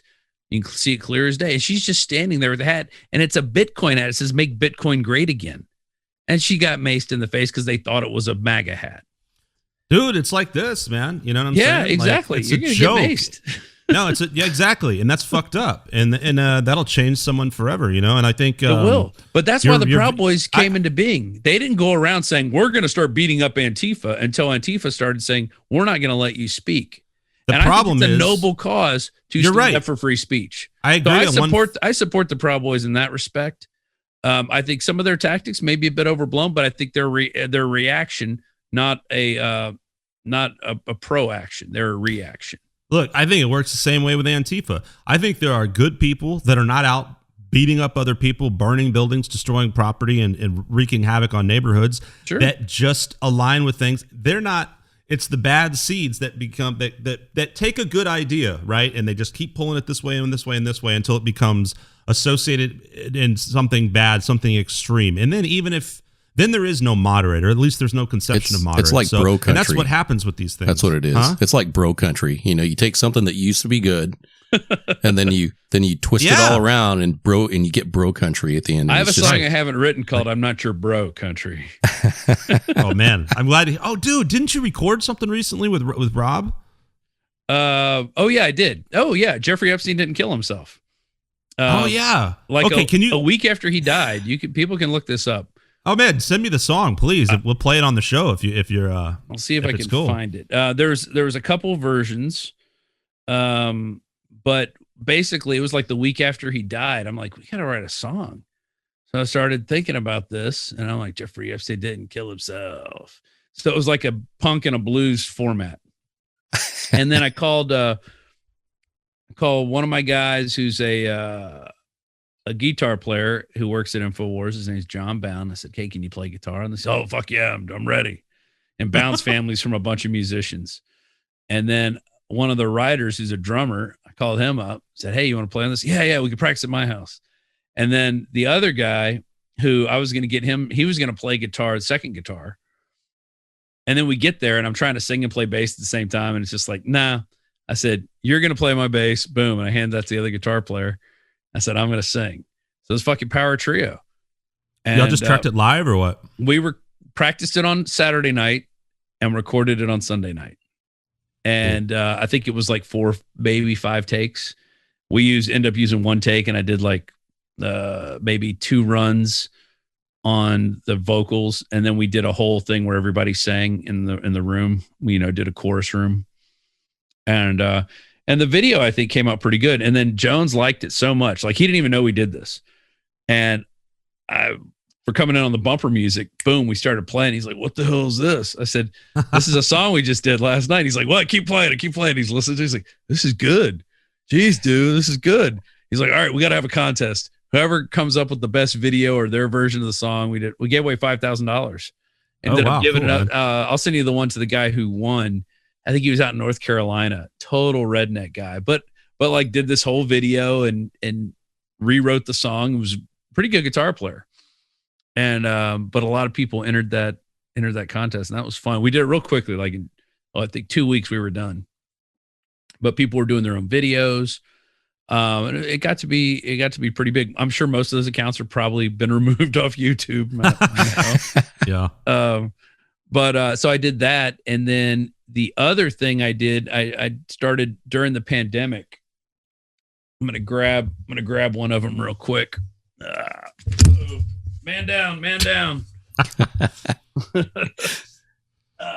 Simulating what you just witnessed in Washington. So I have these puppets here, these little puppet guys, and so I started a series called Grunions.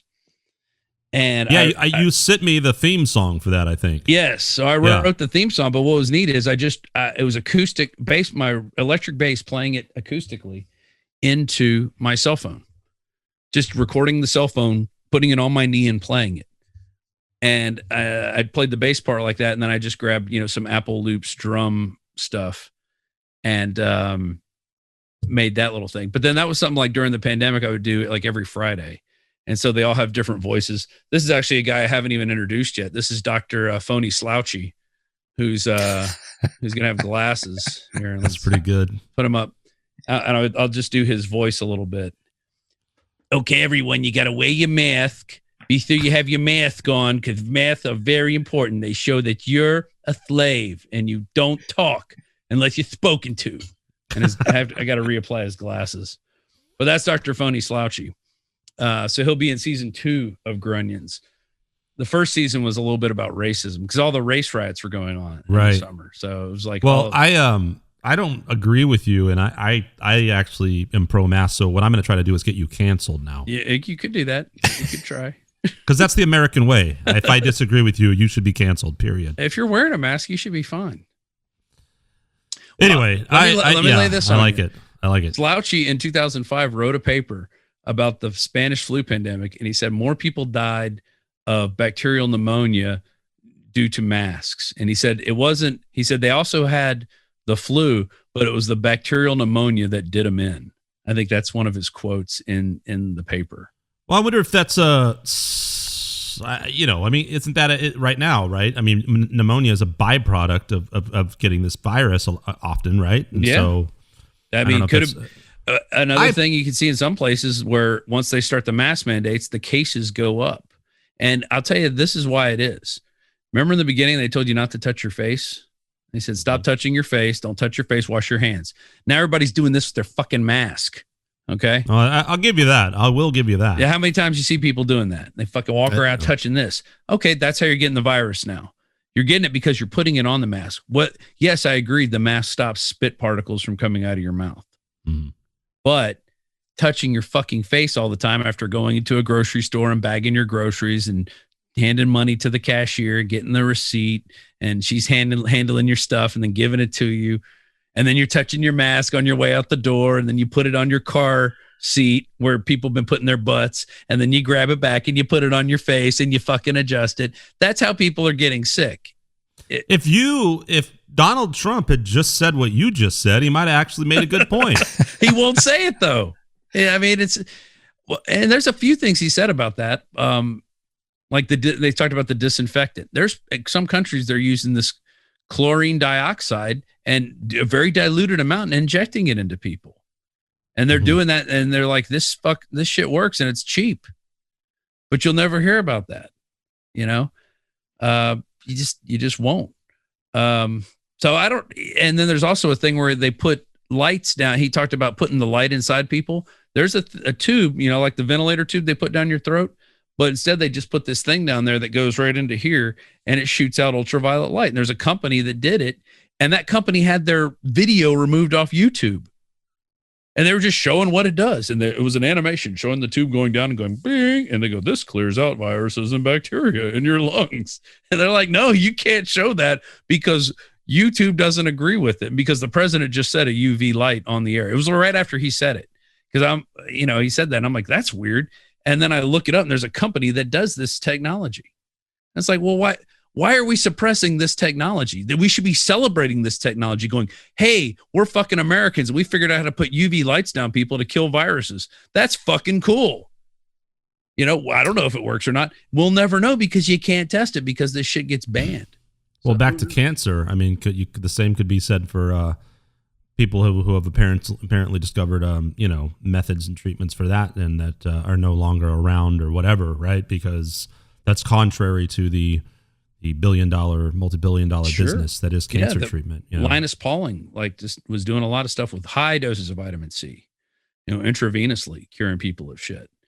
And I take 2 types of vitamin C. I take a regular vitamin C and then a vitamin C with a little bit of sodium in it. And I take a 1/4 tablespoon a day of it.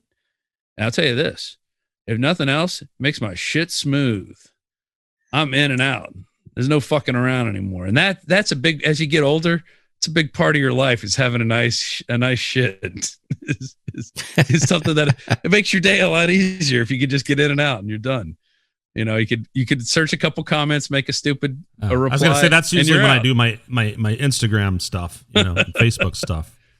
Whenever you get posted on our Instagram, you can know that I'm on the toilet when that post comes out. There used to be things where people were like, "Oh, look at all the bacteria on your phone, this and that," and you take that in the bathroom. I'm like, "Yeah, where else do you get privacy?" I got 6 people in this house. That's the only privacy I get is when I'm taking a dump. It's sad. Yeah. Stanza. Victor, are you a musician? I didn't even ask you. No. I took some lessons from Skunk. They never took. Yeah. Cracking open a beer here with my little 5-iron bottle opener. Nice. Doing some podcast plugging. Oh, is that one of your products? A 5-iron bottle opener? Yeah. A buddy of mine who was on earlier, he's started his construction business and he just makes all kinds of shit, man. It's great carpenter. Oh, nice. 5-iron woodworks. But man, that's how Vic and I. No, we didn't meet that way. It was shortly after class. It's a small world, Vic. Check this shit out. I never thought of this. Revelation right here. This is this crazy world, 6 degree thing, right? So, Rob, I ended up meeting you the exact same day. I met you before I even met Rob Hinton because it was when I went and auditioned Quarter Shackle in his old studio, and he wasn't even in town at the time. And you were there working on Dave's Not Here stuff. And I was like, oh, what's this? I remember because you were like, hey, dude, I got some burritos, fajitas or something. You had some taco cabana or some shit. And you're like, I was like, yeah, sure. I'm like, what are you working on? And you're like, oh, it's, my band, blah, blah. And I was like, oh, what is it like? And I think you said it was like kind of like Primus meets Van Halen or something, which was like, dude, like you had the funk, but you guys were amazing. I mean, it was such an interesting, and Adam Shed on guitar, which was just one of the most sickest guitarists I've ever heard. And that was a really awesome, unique band. And you guys were great live, It was fun. And to me, Adam was the best.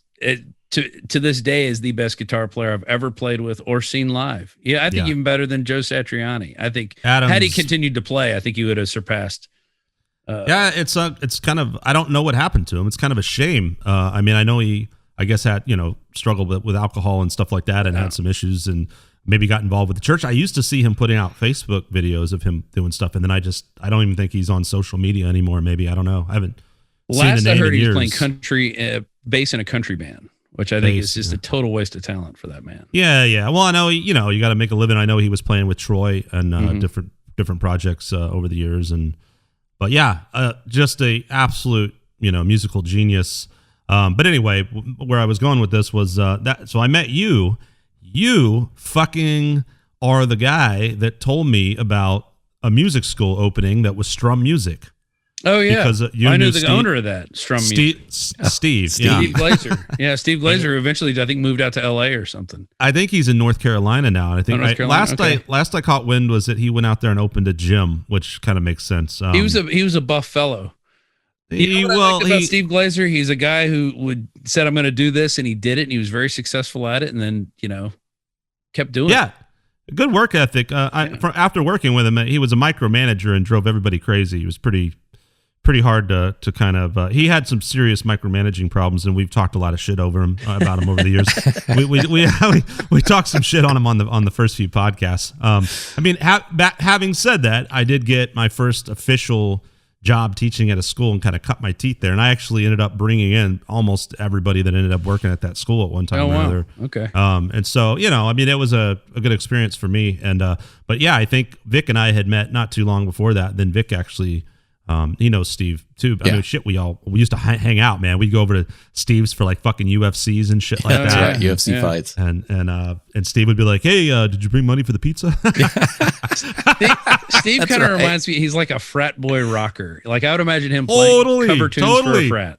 Yeah, he's like, he hated John Mayer, but he's like, if John Mayer like kind of also wanted to be Yngwie Malmsteen but couldn't make up his mind, you know what I mean? Like, I don't know, it was weird, but anyway, like, so.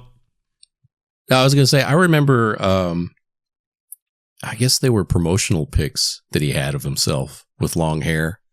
Yeah, he had the long Marty Friedman hair, but it wasn't styled. It was just like this weird kind of 80s, 90s styling to it, and he had the leather jacket and everything. And I was like, oh man. Speaking of hair, do you guys notice I'm employing the backlight here on my hair? Yeah. Let me show you this. I'm just gonna turn this off. What? Notice the difference. See, look, see how I fall back into my background now. Boom. Now I'm standing out. You know, I actually usually have a little. Vic's got this cool. You got a cool thing happening behind you, Vic. I actually got a green screen. Really? Yeah. Yep. I usually pretty cheap one, that I turn on, but it works.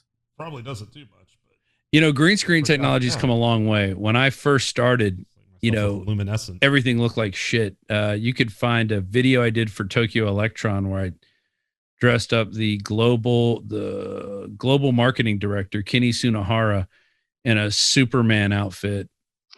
It was actually, do you remember when Dave's Not Here was all superheroes? I don't know if you knew us then, Skunk. No, but it's funny you say that because Troy ended up playing with some band that dressed like superheroes called Space Rockers. That little fucker, he's the one who didn't like dressing up as a superhero in my book. He asked me, I got asked to join that band. I was like, I don't know, man. It was probably his idea to do it too. He's like, we should dress up like superheroes. Taking all the credit.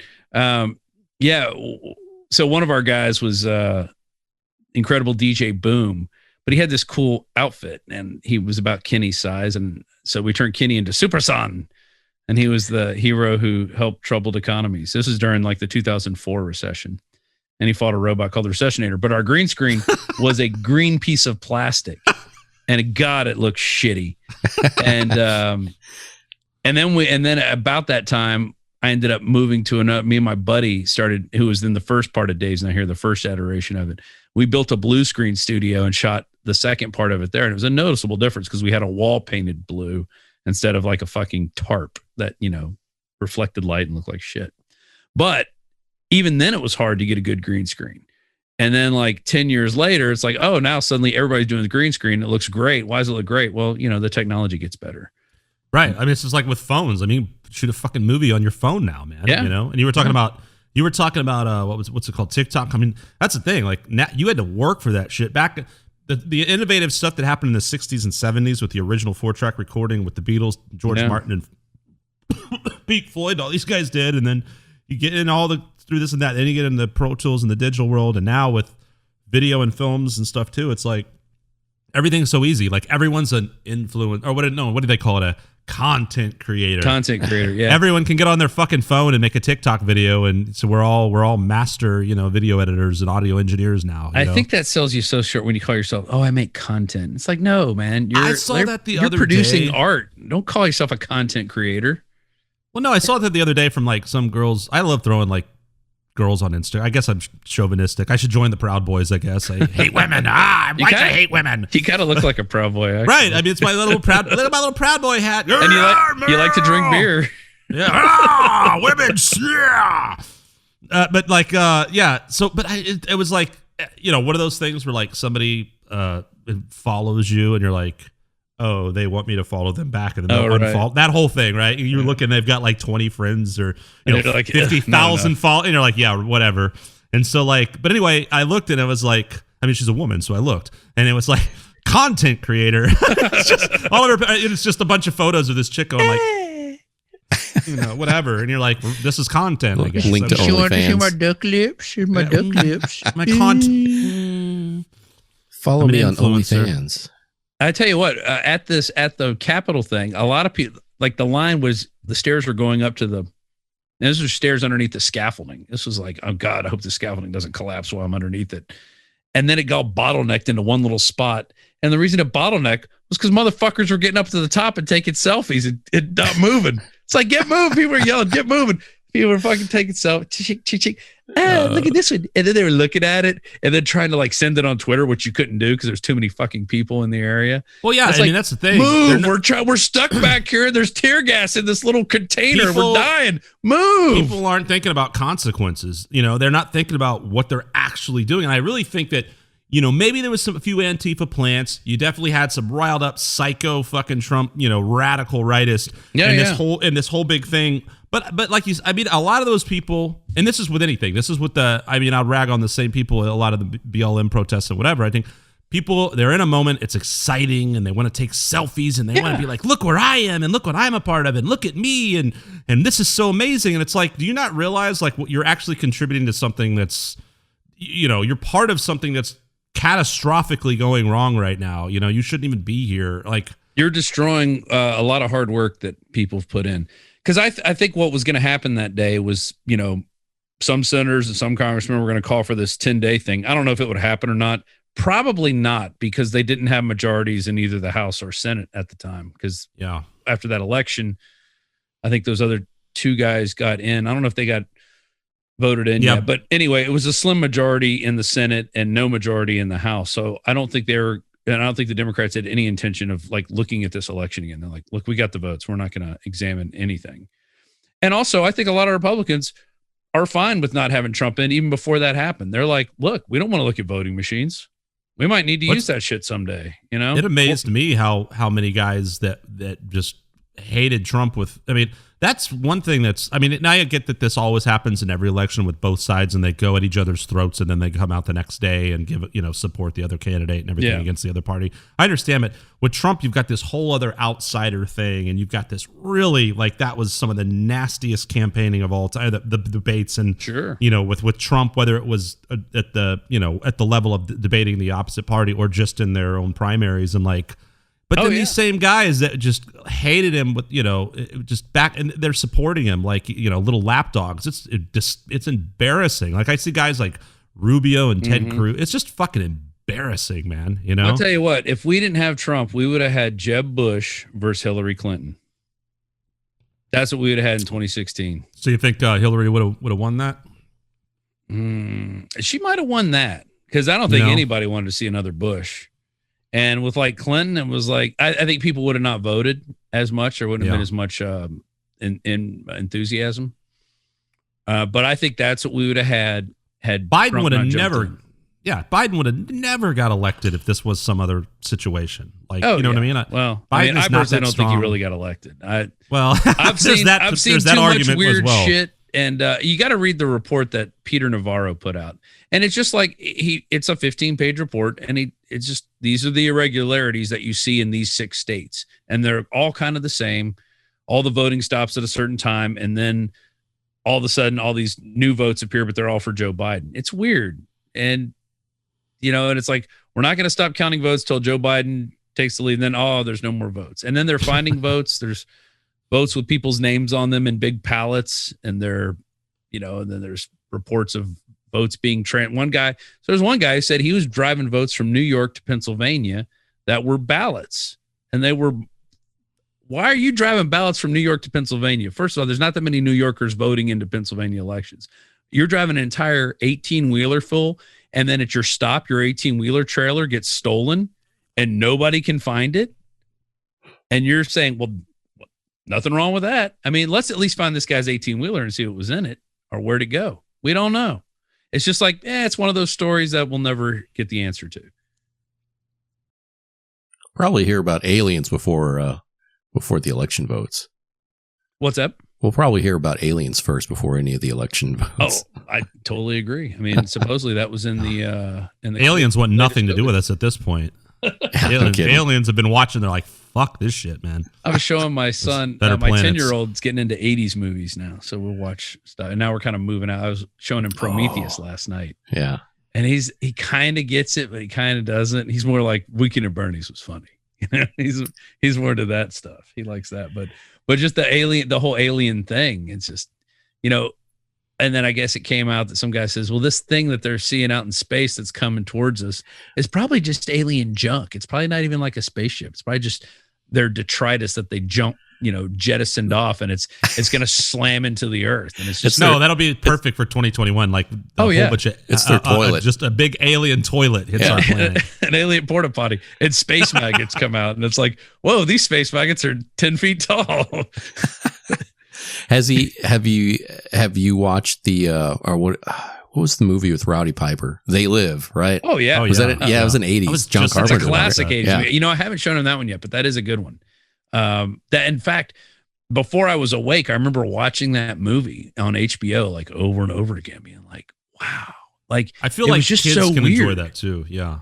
It was unlike any movie I'd ever seen. And even Escape from New York, like it's a John Carpenter film. So he did The Thing, and he made all these great movies in the 80s. When I showed my kid The Thing, or no, it was Leviathan, which was like a thing underwater is what we call it. But this thing pops out of this cabinet, and it literally, he's like half a second later, he screams so loud, it wakes up my wife, and she comes and she's like, what the fuck is going on? Leviathan, is that the one with Peter Weller?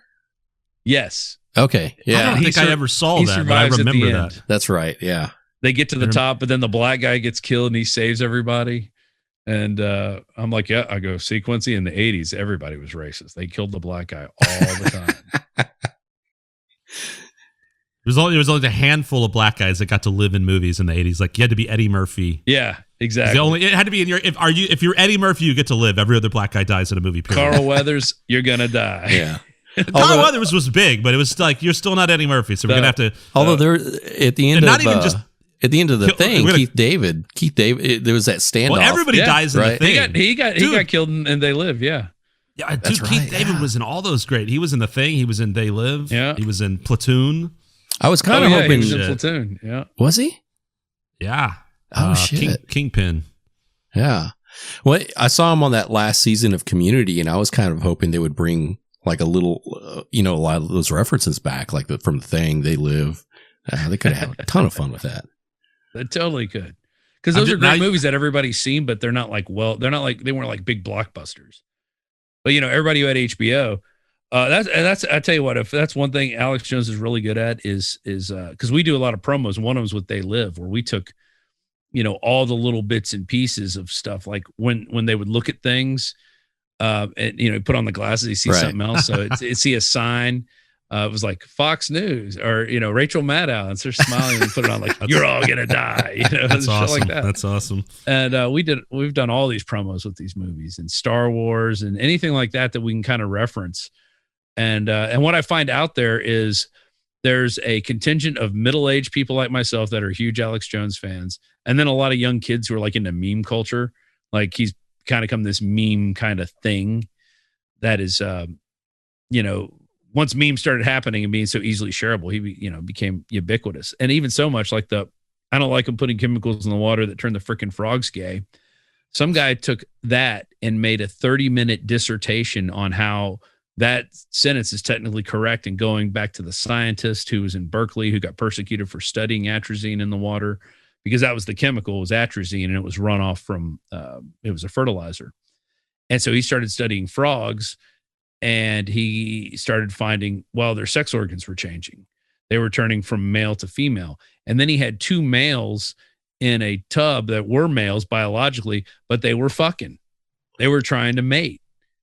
So technically it was gay frogs. And these two frogs, one of them's on top of each other. He's banging away at the other one. You see him, his butt moving. And he pulls it out, and he's talking about these are biologically males. But as you can see, they're trying to copulate.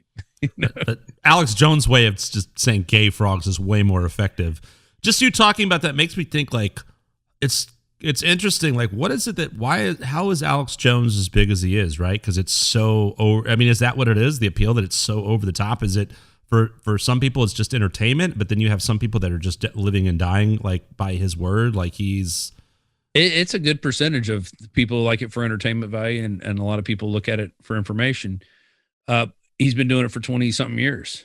And so at some point you hit a momentum wave where once you've crashed through, like his Piers Morgan thing was in 2013, January. And I was there with him when he went up to CNN and confronted Piers Morgan and yelled at him. He's supposed to be on for 3 segments. They only had him on for 2, and then they kicked him out of the building. And but that was like one of the biggest news stories of most of 2013. And then he did he went on The View when Charlie Sheen did the interview with where he was pissed off at his producer, whoever his executive producer was. I forget his name. Chuck Lorre. Is that right? Chuck Lorre. He Chuck said, Lorre, I'll do a piss test. Here's one in your mouth. He said that on our show, and so he's had these moments where he's able to grab the zeitgeist and figure out what it is. And his interviews with Joe Rogan, he's done 4 interviews now with him, 3 on Rogan's podcast, and then 1 big one on his own in the studio there in Austin. And each one of those has gotten bigger. And it's funny, Joe always brings someone else on to be like the kind of go-between, or just another person in the room. Eddie Bravo. They always side with Alex. It's funny. It's like they're always on Alex's side. Well, yeah. What was the latest one? Because they did. It was with the I forget his name. He's a comedian. Tim Dillon, I think. Tim Dillon, yeah. Yeah, that's right. Yeah, 'cause he was like all hyped up with Alex there, and just he had a gay boy crush on Alex. That's right. That's right. And then Alex actually let him tape his New Year's special out of our studio. Which I tell you what, man, Alex Jones puts all the money back into, like, he lives well and whatnot. He doesn't live like a king, but he lives well. He puts so much, man. We spend so much fucking money on cameras and lights and bullshit and bandwidth. Like, he puts it all back in. Like, that's all he's interested in doing is getting up and talking every day. But now it looks like he's in a fucking video game now. We have 2 giant screens, 2 giant TV walls with an LED border and then an LED curve behind him. And then his desk is a freaking curved LED in the front. And we could do, and we'd use Arena software, and the guys who work it make that shit look fucking amazing. We got like 4 or 5 guys that have learned the software, and these guys could take this shit on the road. Like, they could go work in any concert company in the world, although there's not gonna be any concerts anymore because we all got to wear masks and live in bubbles. But these guys have this great training that they received at Infowars, and they're going to be able to, and I don't even know how to do it. I know how to turn on layers and turn them off. And otherwise, I'm like, can you guys put the Capitol there and put it back on fire and bring the red clouds in like Jones likes? Come on. And then the cityscape with the sunset. And now we're going to bring up the field and put the spaceman over there, and these guys just can manipulate it, and they're great. But I've kind of overseen the building of 6 different studios in the revamping of one and now another. And, in the space of since 2009, which is like, building it from the ground up, deciding which cameras you're going to use, what software you're going to use, what switcher you're going to use, what lights you're going to use. And then I've pretty much done the lighting design on every single one of those, like put the lights up myself and focus them and decide where I'm going to put the lights and how intense they're going to be. It's like, stuff I could have never done in any other location. They would always be, you're the lighting guy and you don't do anything else. You're the camera guy, you don't do anything else. I do it all. I know how to do it all, except now I don't do it as much for the live show. I just kind of bring him articles and stuff, which is good because I get burnt out. I would probably be burnt out if I had to do that show every day. It's like a nuclear reactor. Do you like the on location stuff? Like, do you like going on the road and being a part in the action like that? I do. Although it gets tiresome. So just since the election, I've been to Arizona, Atlanta, and D.C. 3 times since November 3rd. Wow. Yeah. I think that's all the only places I've been so far. And that's just since, and before that, we didn't do any traveling all year. And then in January and February, I went to CPAC, and then Jones took a vacation to Grand Cayman, and he was only going to bring along one guy. And then he looks at me and goes, "You're coming too." I'm like, all right. And I did 6 fucking scuba dives there from the hotel because I could just put it on the room. And I have beautiful fucking footage. I went swimming with sea turtles. I went swimming with stingrays. I went reef diving. It was amazing. I have this awesome shot where I'm swimming. A fucking nurse shark swims underneath me. Only 8 feet long. I mean, it wasn't that big, but it was still a fucking shark, you know? Wow. And I was able to finagle him in between us doing his show. He just wanted to be able to do his show out of the hotel. And a pretty interesting story. So we had to take all the beds and stuff and like push them up against the wall so we could build a little studio in a room. So we just rent one room, and that's the studio. And I guess one of the cleaning people had come in and seen what it looked like. It was like, oh my God, what is going on? Because there's like a table and a bunch of cameras around the table, and they're obviously probably thinking porn. You know, that's what I would be thinking if I walked in there and saw those cameras. I'd be like, porn. But set up your own camera. Papers on the ground. It's news porn, but it's not porn. And so I'm walking to the door, and it's like 3 security guys are there, and they're like, "Mr. Thompson?" I'm like, "Nope." "Are you Mr. Drew?" "Nope." I said, my name's Rob. And because they were looking for Drew Thompson. They didn't ask for me. So I'm like not giving them any information. And they're like, can we go in this room and talk? I'm like, no, let's not go in that room and talk. and they're asking me what's going on. Da, da, da, da. I said, well, my boss likes to go on vacations, but he also has to do video conferencing back into the United States. So I'm here to set that up. And I go, we're not doing anything illegal. It's nothing illegal. It's not porn. And once I said it's not porn, they're like, okay. And they left. But it was like, it got really tense because they were asking me a bunch of weird questions and I didn't want to fucking answer them. So any way I could evade it, I was evading. But, and then I figured out once Zoom started happening, like what we're using now, we went to Atlanta. And instead of talking about, hey, we're going to set up a video conference call, I'm just like, hey, we need to set up a Zoom call. We need a meeting to do a Zoom call. And all I had to say was Zoom call, and everything was fine. It's like, no, you want to do whatever you want? Oh, okay, sure. Here's the room. Here's this. Here's that. You know, I need 24-hour access to the room. So we go in there and set up our stuff in a conference room. And, but it's weird. Every situation is different. So you have to be able to adapt. This last 3 days, we were on top of a building overlooking the Capitol, which has its own pitfalls. You know, you got to set up outdoors, so it's cold. So we had a tent ordered that had some walls, and we had some heaters brought in. You know, and it's bad internet. There's always bad internet in fucking DC. Our security guy took a picture of me. I was holding up my laptop with the hotspot on it up like this, standing in the middle of the street in DC just to get a fucking signal to upload a video. And he goes, I call this one praying to the internet gods. And I'm just out in the middle of the street standing up. There's a car in front of me. And I'm like, nope, I'm waiting for this thing to go through before I move. I found a hot spot. And it's just somewhere there's a photograph of you as a protester. Yeah, exactly. Yeah, I'm my own sort of I'm an internet protester. But you know, you really have to think on your feet on those. And then just going out and shooting, I use a little 4K Sony camera that we use for filming the shows. I have one mounted and I have an iPhone next to it. So my iPhone gets the wide shot, and then I can zoom in on this other thing and rotate it a little bit to get a good close up. So I use that to get 2 shots at once. So I'm always I'll shoot an interview with somebody and I'll have a wide shot and a close up, and it's perfect. And I don't need anything more. I put them on a cheese plate. It's what it's called. And you screw them to that. And then I put that on a monopod with a chicken foot, which you could set down the chicken foot and it'll stand up by itself, but it's not a fucking tripod. So it's easy to get in and out of things. And it gets around the law. Like you can't have a tripod in New York, but they don't say a goddamn word about the chicken foot. They're like, oh, chicken foot? That's fine. How recent is this that you think that just from doing the iPhone and stuff like that, just the past couple of years in terms of like feeling like that technology is up to par? Since I've been doing iPhone stuff since the election. So 2016, I shot a bunch of good stuff in, it was in Southern California. There was a Trump rally, And then outside, there's a bunch of people that hated Trump, so they came and protested. And then they started doing stuff like doing donuts in the street. And then the people were like, I guess this is a thing in Southern California where guys do donuts and then other people pretend like they're bulls and they're doing Olay with their capes or their jackets and jumping out of the way of the car that's doing donuts.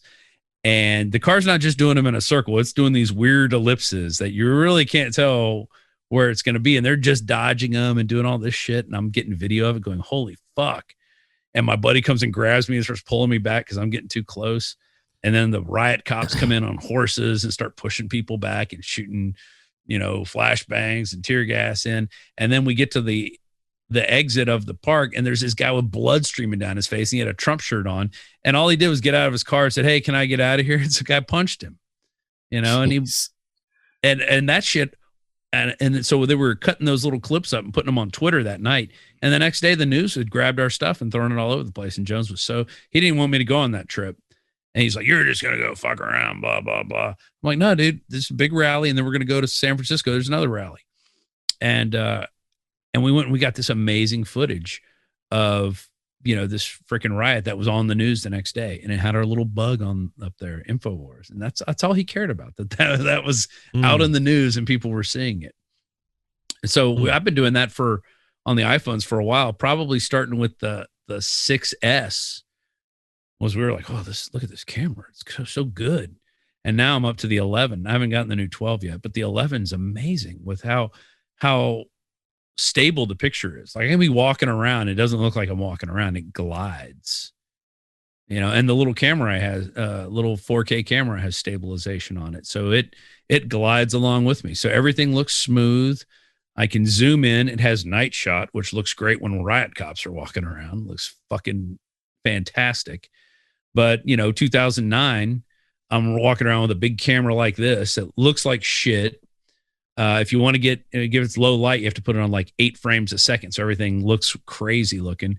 But I shot some amazing footage there when I got arrested at the G20 and ended up having a settlement with the city of Pittsburgh for wrongful arrest. So every once in a while, you get to fight back.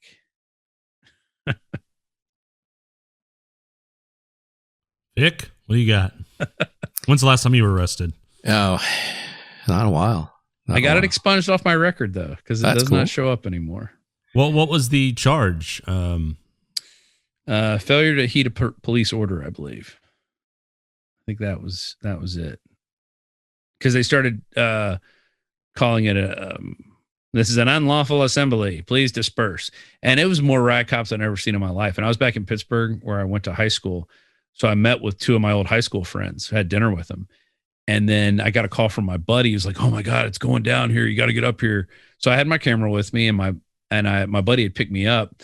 So I'm like, "Hey, just drop me off here." I'm like, you're going to love this. It's going to be awesome. And we get there and there's so many riot cops. He flips out and goes, "I'm getting out of here." And he leaves. He was scared. But to me, I'd been around him for 4 days already. I was like, they're not going to do anything,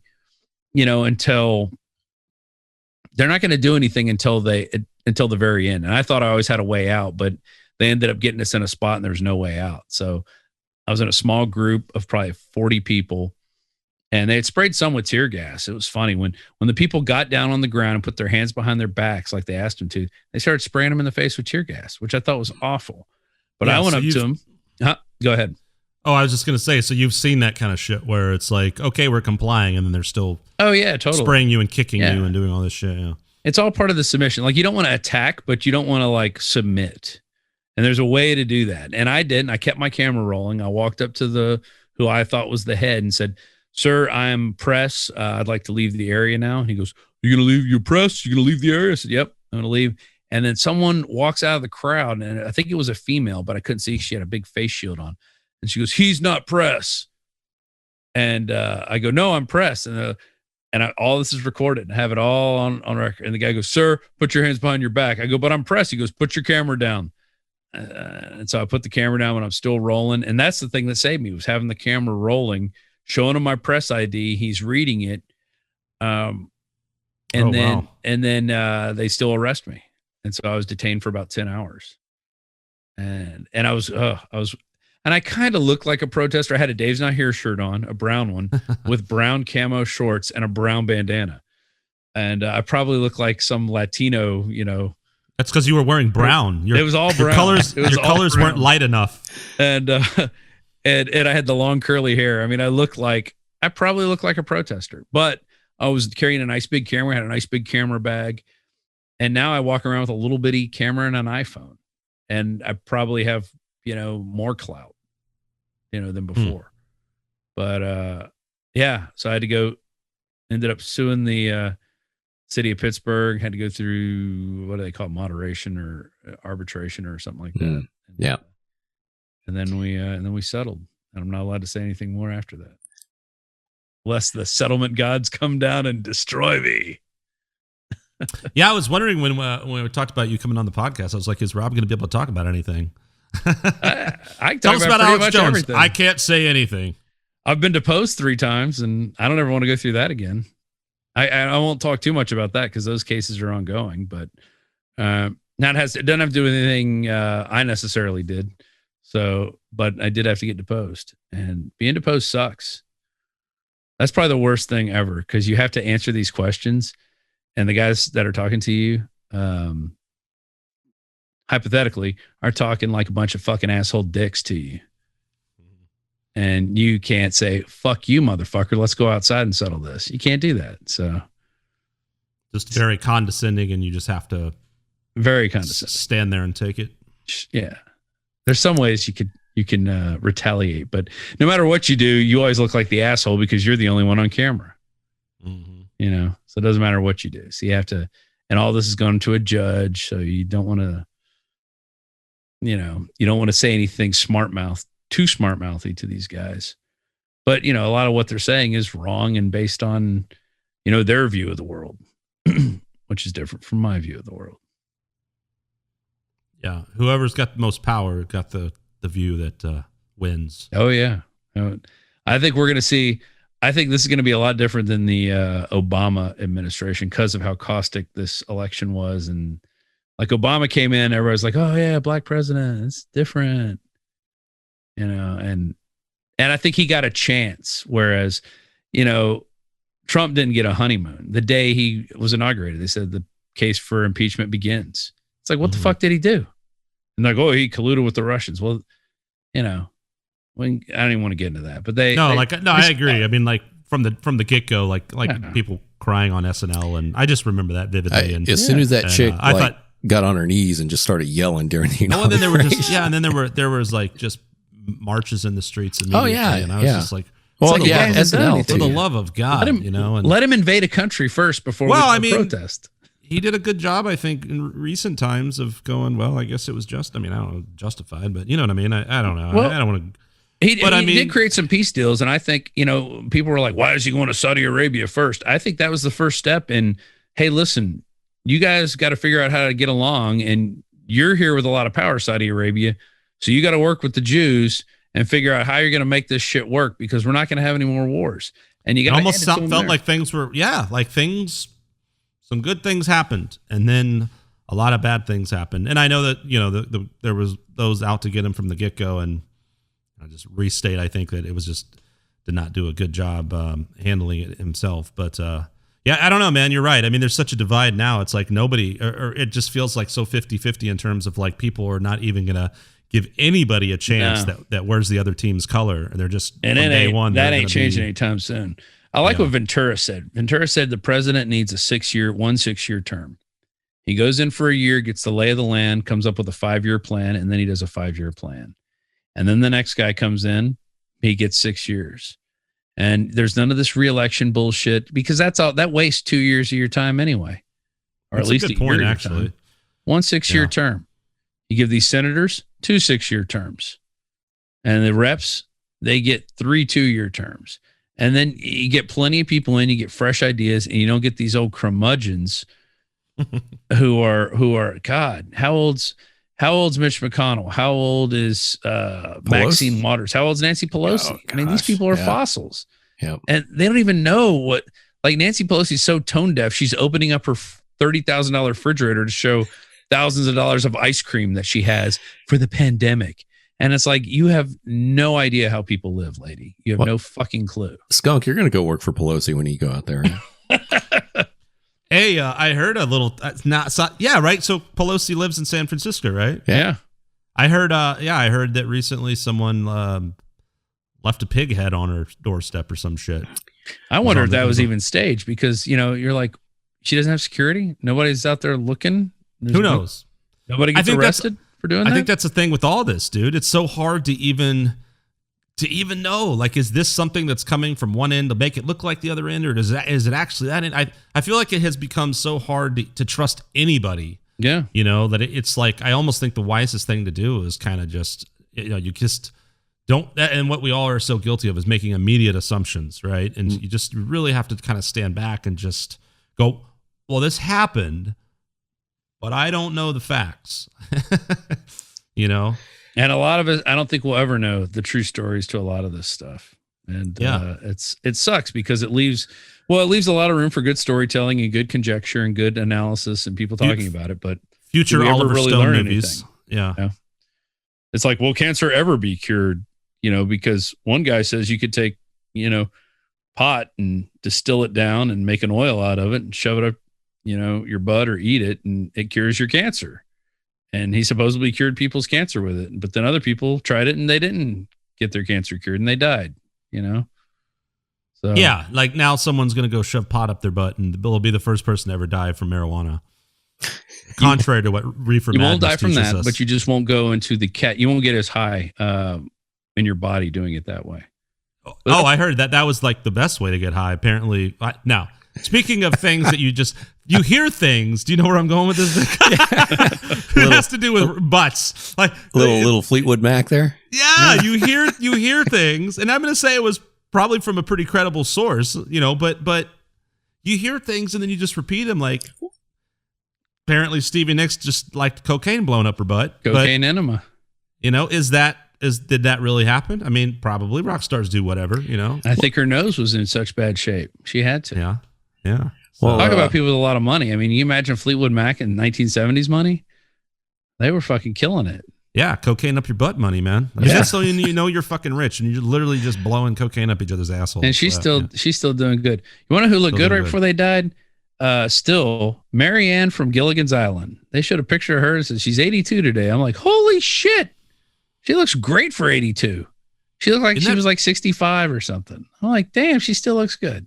I think there's two parts to that. For starters, for sure, people look better nowadays. I mean, people used to be 35 years old and look 100. In the Wild West, you lived to 40 and you look like you were 800 years old. But people age much better nowadays. But I also think, like, as you get older, right, your perception is different. Like now, I could look at someone now in their 50s and be like, oh man, I'd still hit it. No, yeah. If I was like 20, I'd probably be like, ugh, you know what I mean? Like, so I think there's like you kind of as you get older, like your range broadens. But no, you're right. I mean, there are beautiful women that are in there. I mean, I saw something of it's like an ad for fucking not waterbeds, a mattress. Who the fuck knows what it was? Rooms to go. And it was like Cindy Crawford and that chick Sofia Vergara. Yeah. And I mean, they're Sophia, whatever the hell. Vierga from Modern Family, right? Modern Family. She's 48, I think. Okay, she's born the same year I was. Yeah, Cindy Crawford's got to be like pushing 60, right? I think she's like 55. Yeah, 56. But they look good. They look great. Oh, yeah. You know what I mean? It's like Elizabeth Hurley and Salma Hayek. God, Elizabeth Hurley still looks. Yeah, she doesn't look like she's aged since she's 30. Yeah, it's the same age. They're like. But let me give you some perspective though. So, and I agree 100%. Right. I've always had this thing for Marissa Tomei. Right. So Marissa Tomei is 50, whatever, and she's looks great. And I'm like, But you know why that is, right? Cocaine in the butt. Cocaine in the asshole? I don't know. No, it's all the adrenochrome from the baby's blood. Oh, well, yeah, Pizzagate stuff. Of course. Yeah, it's all adrenochrome. Yeah. No, of course. Now, you work for Alex Jones, so I don't even know if that's a joke. Does he even believe what he's saying? I think Silicon Valley kind of poked fun at that, too. They had an episode where, like, the CEO of that tech company was getting, like, a blood transfusion from a younger dude. Oh, yeah. Well, that's real. Peter Thiel does that. I'm sure that shit happens. Peter Thiel does that. Yeah, you can find an article where he talks about it. what's it called? There's the Ambrosia, I think, is the name of the company where you can go in and you get younger people's blood. Mike Judge does Silicon Valley. Yeah. That was one of the cool things, going to interview Mike Judge in his house here in Austin with Alex Jones. Alex Jones did the interview. I got to set up the shots and film it. And then afterwards, like, Mike's a partier, dude. He goes, hey, I'm going to film my buddy's music video at the Sahara Club. You want to come? And really? Yeah. And he's like, you guys want to be the camera guys? And I was like, yeah, you guys will be the camera guys. And so we go there. There's a tab open for us, and we're just fucking drinking, and we set up a bunch of GoPros and cameras everywhere, and we're shooting. I think they did like 3 takes of the song, and we gave all the footage to Mike, and he's like, all right. And then we just sat there and drank the whole night. You know, I didn't want to bother him too much, you know, like, hey, can you do Hank Hill? You know, all night long, just trying to get him to do some Beavis and Butthead. Exactly. Well, he did do some for us that we used obsessively. Awesome. What's funny? Go ahead. No. Well, he did Beavis saying Infowars.com. And they did Hank Hill, like, you got to listen to Alex Jones. And he just like whipped it out right there. Pie, large coffee, Infowars. I think one of the best bits in King of the Hill was where Hank was trying to get the cap off a can of WD-40 and it was stuck. And then he had like on the side of his hip, he had like this leather holster. And it had another smaller bottle of WD-40, so he breaks that out, you know, just loosens the cap of the big one, and uses the big one. But we were actually supposed to do another podcast today with another buddy of mine. He was an extra in one of Mike's films, Idiocracy. I love that movie. Yeah, he was Tylenol Jones. So we're gonna have to reschedule that one. But we were gonna ask him. That movie's prophetic, man. We're there now. Yeah. We're watching butts every day on Instagram. It's so fucking true, that's right. man. That's all everybody. That's all my feed is. Just like chicks' asses. Baiting. Yeah. There's a butt. We're baiting to all those content creators. That's right. One of the questions I was going to ask, has Dave Mustaine ever come by the studios? Because the one time I've seen Alex in person, I was coming back home, you know, from wherever it was I was working that week. Yeah. And Dave Mustaine was on the same flight. And then we get off. We land here, pick up the bags, and then walk into my car in the garage, and I see Alex pull up in his Raptor. Yeah. He picks up Dave Mustaine and his family. But then I always wondered if he ever hung out at the studio. I think he's done a couple of interviews with him or something, right? We've done a couple, one of which I remember vividly is we drove to Dallas at we leave at 6 a.m. because we're going to interview him way before the show, like before noon or something. And we get up there and Dave doesn't want to talk now. So Jones goes, let's go to, where did Kennedy get shot at? Daily Plaza. Let's go to Daily Plaza. So we go there. Let's go to this bar and get a drink. And we come out and we go to the picket fence. I'm like, man, I could throw a pie and hit the president from here. Of course, this is where he got shot. That's right. Let's go here. We go to all the spots where the president supposedly got shot from. Then we go back to the venue and we interview Dave. And then we're sitting in there in the dressing room with him. And Dave and the entire band run through the entire fucking show. Wow. Sitting right there. But the drummer is he's just hitting his hips or he's hitting his legs. That's all he's doing is hitting his legs. And they're playing really soft and the bass player's playing and Dave's not really singing. He's doing it like that. But they're sitting there. They do the whole fucking show. And then they go on and they fucking kill it, of course. Because the guitar player Dave had with him was really good at the time, too. What year was this? I bet this was 2012. So that was probably Chris Broderick playing with him then. That name sounds familiar. I mean, I couldn't tell you who. Absolute beast. Yeah. Yeah. But the whole show was great. And then we went and saw another show of him, I think at the W. And that was cool. Billy Corgan was neat too. I met him through Alex. We went and interviewed Billy.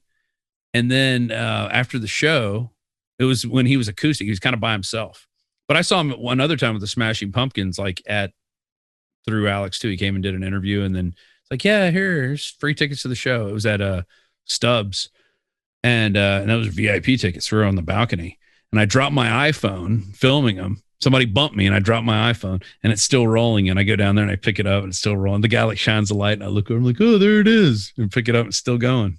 Wow. Like off the fucking balcony? Off the fucking balcony and just smacked on the ground. It was still good. Not even the screen was cracked. That was like a 5 or a 6. It was old. But, and then went and had dinner with Billy and with Leanne McAdoo. We went and got Thai food. She used to be a reporter there and she's moved on to other things, but she's a real cool guy. And I think Liz Fair was opening for him, who I used to really have a crush on. I wanted to meet her, but I didn't get to. Like, can I meet Liz Fair? He's like, I don't think she likes to meet people. I'm like, okay. All right. It's like, let's go get Thai food. I went and got Thai food. Nobody bothered us. It was just sitting there eating Thai food with Billy Corgan of the Smashing Pumpkins, like one of the biggest rock stars of the 90s, you know?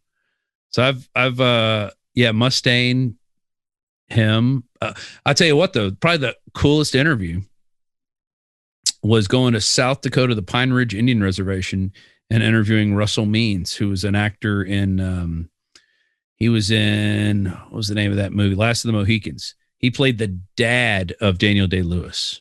Okay. So he carried that big fucking tomahawk thing that looked like an axe and was fucking people up with that. He's the one that has that in fight with Wes Studi, right? Yes. Yeah. Yes, exactly. That was a great and he gets him. Yeah. He fucking gets the best. I love that movie. He does a rolling maneuver and gets him. Anyway, and I thought that's all Russell Means was, but man, that guy had been to prison for, I think, selling drugs. He had been an activist with the American Indian movement, which was like a real hardcore movement in the 70s. That was like, listen, we want our fucking rights back, man. Well, we're not vassal. Because when the Indian reservation happened, man, that was from the perspective of the Indian, it was not obviously for their benefit because they were taking their land and then re-educating them into the white man's way and trying to get rid of their culture. That's how they got rid of their culture, by re-educating them. But, and how did they do that? Well, first they got rid of their food supply. Well, and then they wouldn't let them have guns. And then they herded them into small, compact reservations. And so he's sitting there telling me this, and he's anti-Obama, and he's like, that's what they're doing to us now. They're screwing up your food supply. Then they're going to come for your guns, and then they're going to herd everybody into compact cities, and then you're under their control, and then you get re-educated. So that is what, when you look at other societies that this happened to, I think the most recent's probably, there's China, but where it happened in Cambodia with Pol Pot. I mean, if you had glasses on, you were getting killed. And he basically went and got the youth, which is what you see with, a Black Lives Matter type thing, when these young kids are going out. They got a lot of energy. They're pissed off because the fucking outlook sucks. And so they're saying, hey, it's these people that have done this to you. Go get them. And there's no consequence when they go out and get them. So they do more and more. And if you look at some of these cities, these guys get arrested every night and nothing happens to them. They know they're going to go to jail and come back out, and they just get to do it again and again. So, there's no detriment to it. I'll be interested. One of the guys who was arrested for inciting a riot in Provo, Utah, shot the footage of the guy shooting the gun that hit the lady and killed her inside the Capitol yesterday. And this guy was total Antifa. There's videos of him proclaiming he's going to get rid of Trump, and he's going to do that. And he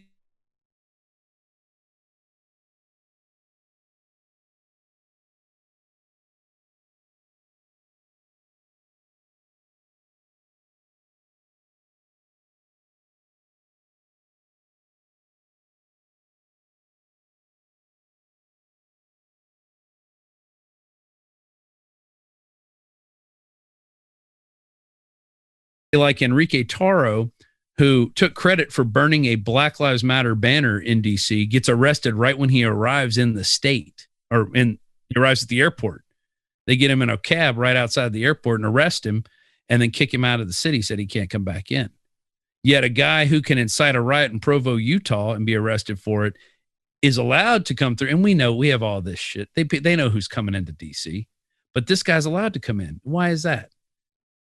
It's different rules for different people. What's the scoop with Buffalo Man? Do you know anything about who that guy is? I heard he's from Phoenix. He is from Phoenix, and I actually have a video of him from Phoenix when we went there for it was Maricopa County all the shit was going on down there. He's actually a big QAnon guy. We interviewed him today, and he used to be a big Alex Jones fan. Now he hates Alex Jones because Alex Jones was like, dude, QAnon? Really?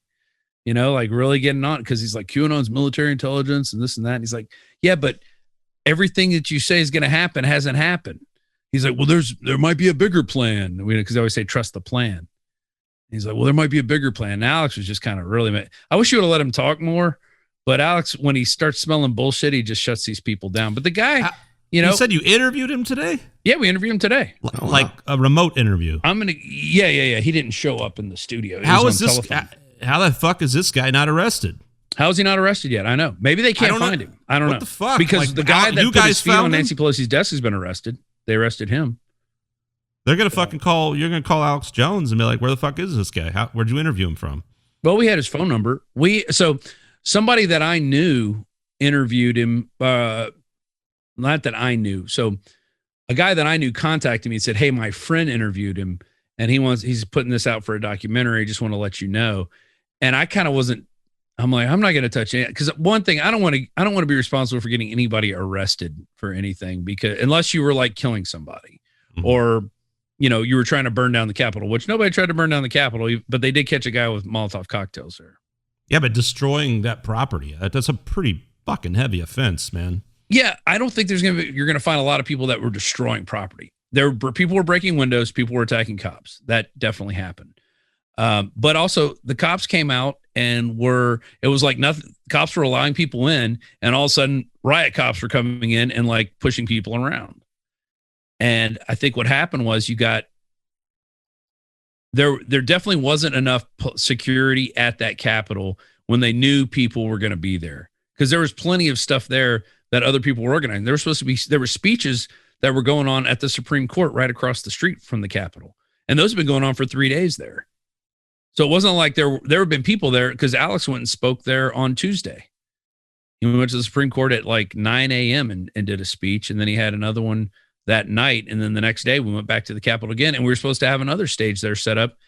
And the theory was Trump was supposed to show up and speak on that stage. Although that I didn't think that was going to happen. There's no way the Secret Service isn't going to let him come up there and speak at some stage that other people have been on, first of all, because it's not a controlled situation. But and then we go around to the front. Jones was getting all these people to come around the front, and he get around to the front. There's no stage there. It's like, where the fuck did the stage go? So there's a bunch of a weirdness going on. There was definitely manipulation somewhere, and people were stupid enough to fall for it and go into that building. And there's a lot of people pissed off. They don't feel their voices being heard, and they felt they've been shit on for 4 years for supporting Trump. And this was their last hurrah. These are your plumbers, people. These are the people who are wiring your houses and making sure your toilets work. And we all got to learn to get along. The night before, on the 5th, 3 girls from Black Lives Matter. No, it was 2 girls and a guy, but it's funny. The females are the ones that are talking the most now. And I'm on both sides. It's like female empowerment's at a new level. And they show up and Joe Biden won, Black Lives Matter, da, da, da. And nobody was doing anything to these people. Like, nobody was beating them up. I even offered them a beer. And I went up to one of them. She had her mask on. I said, listen, doesn't matter who wins this election. We all still got to get along. So you coming up here trying to shove this stuff in people's face isn't helping the situation. I said, these people didn't do anything to you. And she looks at me, she goes, you're right. And she didn't say it. Her friend kept talking after that. And she stopped and just kind of sat there and watched. And nobody and then all of a sudden the cops show up and they're like surrounding him.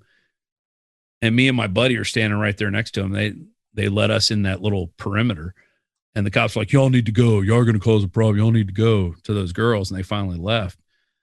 And I'm sitting there trying to talk. I'm like, listen, this is over. You think you think you're going to keep being able to come up and talk to people like this, and eventually somebody's going to smack you. But they're not doing it right now. Everybody's being chilled. They're only being chilled because the cops are here. I'm like, no, they're being chilled because this is not how they are. They're here to support their president. They're not here to come fight you. Although there are people that will come and fight you if you want them to, and they're ready. I mean, they're definitely ready to fight. That's a good point, man. It's like, you go seek trouble. You're going to find trouble. Yeah, know? man. I mean, I think that's what's so many people just trying to find it. There's a guy running around saying, shoot me, N-word, shoot me, N-word. And he was a little white dude. He was the first one to die that night. Well, I mean, fuck you. I mean, how dumb are you? You know, like you chase a guy holding a gun, you might get shot. Right. I mean, like you said about Austin, man. And that guy. Yeah. That guy was saying the same thing. He's like, I'm ready to die tonight. Horrible. Well, he had that interview where he was like, well, you know, they're taking away all our freedoms. I got to exercise my... Really? Like, I don't understand what carrying that gun around proved. What did that fucking prove? Because it's not like you're going to use it on the cops, right? So who are you going to use it on? Why are you carrying a fucking semi-automatic rifle? It's ridiculous. It's like these fuckers that walk into... Look, I'm all for guns rights, but walking into a Whataburger with a fucking AK-47, really? Like, is that really fucking necessary? Maybe not, but I'll tell you this. An armed society is a polite society. That's the bottom line. Again, I'm totally for the Second Amendment. I'm definitely not. I believe that. But now there's some people that shouldn't own guns. Yes, definitely some people that shouldn't own guns. Do I think more people need to learn how to use guns? Yes. Yeah. More people need to learn how to safely use guns and learn about why that Second Amendment is important, because it's going to come a time where one group is going to be in power and they're going to say, hey, and I think it might happen. It might happen in this climate coming up. There's going to be a mass shooting, and then like we've had, but this one will be a big one, which I don't know how you can get bigger than Vegas. That's pretty fucking... I don't want to get into Vegas though, because there's a lot of fucking shady shit about Vegas. And we're already deep into this podcast, and you look like you're getting tired. Me? Yeah. No. It's my one beer. Oh, no, okay. We'll have to have you back. There's going to be a mass shooting, and they're going to come after hear. people's guns, and they're going to say, "That's it, no more semi-automatic guns," and then that's when shit's going to get real. I really. That's a scary thought, and it's certainly not one that is not. That is, I feel like that's a real possibility, and that's fucking disturbing on all accounts. And that comes back to like, you just don't even know who the fuck to trust anymore. Is some kind of mass shooting staged for an agenda, or is it just another fucking right-wing psycho or a guy on meds? Either way, or a guy on meds, right? That's dealt to us. And I'm not going to go Tom Cruise on this whole situation, because I think there is value in lots of medications. But yeah, we've got a society of drug dealers and liars that we entrust our power in. Yeah, we put on pedestals and then kill each other in the streets on account of them. I mean, it's insanity, Well, we all three probably remember Waco. And I remember that guy being demonized for 50 days. Like, he was crazy. He was this, he's that. He's holding people against their will. He's raping women. He's doing all this. And then it comes out, well, it wasn't really like that at all. They were just people who wanted to live by the Bible. And yeah, he probably had 3 or 4 girlfriends, but what rock star hasn't had 3 or 4 girlfriends? Right at the end of the day, I made a joke earlier about something about Donald Trump or in this whole thing. And you've made some points and could be argued in terms of the insinuation of the riot and whatever. It's like, yeah, fuck him, he should go to jail. And then I was like, and then he can go. And then I made a joke, but I said, nah, nothing will happen. He'll just go golfing with OJ. And then I was like, so really this has nothing to do with color. It has everything to do with power, right? And it's just like, right? It's like whoever, is in power is just like above the law, Yeah. And, I don't think he should go to jail. If he's going to go to jail, then we got to send a lot of other politicians to jail. No, I mean, he won't go to. Them motherfuckers are all crooked, and they're all crooked. I mean, nobody's getting investigated like they should. Yeah, well, they'll all get killed before they won't even get the time to go to court. They'll just get murdered first, right? That's true. It's Jeffrey Epstein. I got to send you that one. What else did you want me to send? I'll send you. Do you have the Grunions intro? I do have the Grunions intro, and send me also the the song you were talking about that you guys did. You just said it. The Epstein Jeffrey song, Epstein. I did play in a couple songs with former Libertarian candidate for Congress, Betsy Dewey. She did 4 songs, and I played with those. And we recorded at one of the Del Castillo Brothers has a studio. Oh yeah, I think we saw a live stream from there that a friend of ours was did our show and played. I bet that was probably at that. What do you know? Was it one of their houses or he's got his house next door, and then he's built this studio, which is it's a control room and then a big room and like two little a drum room and then another room. Was that South Victor? Do you remember? Was it down south, Rob? It's in Buda. Buda. Okay, yeah. Yeah. And it's a cool place. He's a great guy too. Super, and he even played a guitar solo on one of her things. The guitar player couldn't quite get the solo she wanted, and he fucking nailed it, man. Because those guys, those Del Castillo brothers are all talented. They're fucking, they're badasses. They're fucking good. And but yeah, just a great little setup, and probably the best payment I ever received. I got a little Yeti cooler filled with Lone Star. Oh, excellent. I mean, excellent. Well, the nice thing is, right, you don't have to worry about getting paid for music anymore. Well, I never worried about that. Oh, I guess not. I mean, I guess that wasn't your career. If you're playing original music, you don't have to worry about getting paid because you're not gonna get paid. Yeah. My advice to young musicians is to start playing covers. Well, that's what they do. I mean, there's all these cover bands. I mean, it's cover bands and tribute bands, and now it's like, well, I guess you can't really do that. What are you going to do? A live stream? There's no real gigs right now, No. Although my buddy Lance Lipinski gets a lot of gigs. There's still some stuff going. He looks like he crawled out of the 50s with his big bouffant hair, and he plays piano, a lot of 50s stuff. But he also backs up Reverend Horton Heat, which he's a fan of the show. So he gives us, when he comes in town, always has a block of tickets for the Infowars crew. And we show up and drink with him at the Continental Club. And this time he's got this young guitar player who's like dancing on his piano and playing it with his feet and doing all this crazy shit. Oh, wow. And he's like, I know you, you're Rob Dew. And I'm like, how do you fucking know me? He's like, I watch y'all all the time. I love Infowars. So we started hanging out with this dude. And he's always showing up with like a little showgirl next to him. He's living the life of a rock star. But he did, when he was young, he ran away to Vegas and played Jerry Lee Lewis, a live Jerry Lee Lewis show for like 4 years. Oh, wow. And that's, I mean, I'll tell you what, if you're going to get chops, that's how you're going to get it, playing three shows a night in Vegas. Yeah. You're going to become a monster. Wow. So he's really good. And we catch him every once in a while. He plays a lot around here. So there are shows happening, but like reggae night at Flamingo Cantina hasn't happened since March. Yeah. Well, a lot. It's still open. That's a good sign. I don't even know if it's open. They're fucking gone. Yeah. They'll probably be closed after this, but like, none of the. They have this pathetic. Oh, we're gonna give some money to the live. So some of the bars, the live music have. It's like, no, you're not. Not enough. It's another bullshit thing where you're just gonna fuck people over. Stop. Tom Brady needs that money, man. Yeah, he did. He almost got $900,000 for one of his organizations. But that's it. They have lawyers that they're like, oh yeah, we know all the loopholes, and I know this guy in DC. I'm gonna call, and he's gonna get some money. Even Dennis Prager, who's like this libertarian god, like got money for the Prager University, and it's like, really? You're supposed to be an anti-big government conservative, and you're taking stimulus money? I mean, it's the hypocrisy.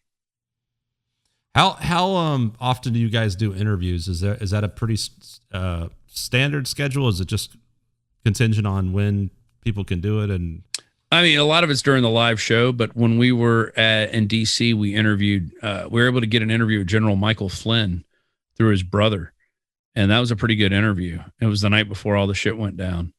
And we also interviewed Roger Stone that night a couple different times. And we had two different guys interview him. But I mean, they just kind of happen. And usually they happen during the show, but then sometimes, it's a Saturday or we're going to go somewhere and interview somebody. It's like live performance, man. So you just got to be able to adapt, and no one day is ever like the next or the previous day. And what's the show like? Is it a weekly? Alex does the show every day from 11 to 3, but we do 10 hours a day. So we have a morning show from 8 to 11, then 11 to 3, and then we have an afternoon show from 3 to 6.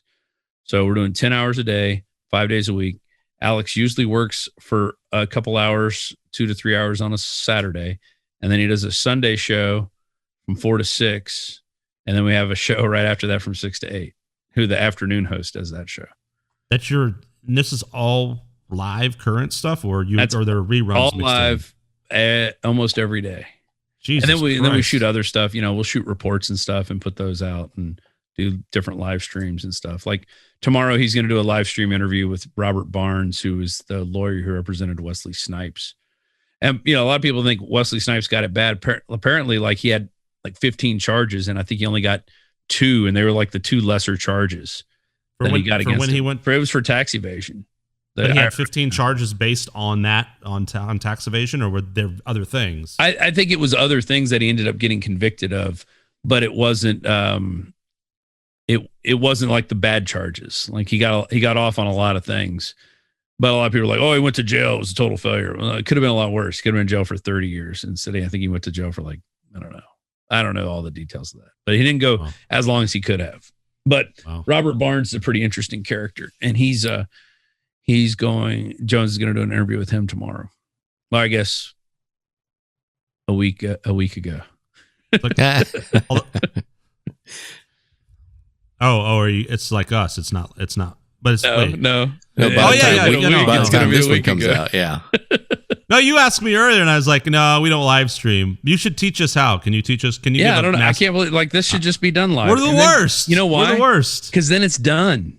Yeah, now you're gonna be dicking around with it for 2 weeks trying to line up this audio. No, we're gonna have to start live streaming because I'm sick and tired of. You're right. I'm sick of fucking with it already. I'm already like this.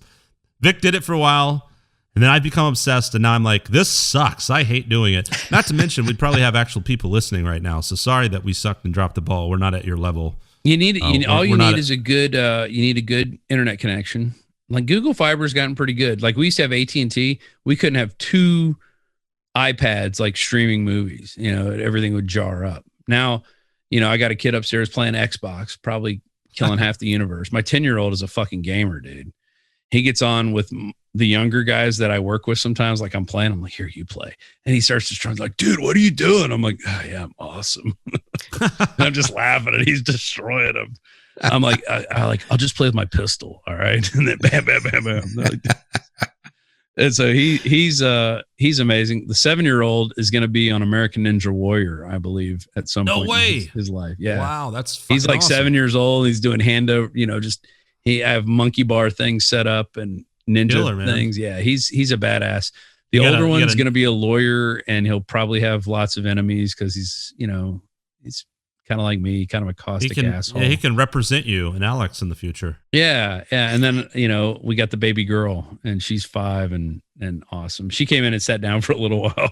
It was like listening. Nice. And she's like, I don't know what you are talking about. This is boring. You want to play Tea Party, Daddy?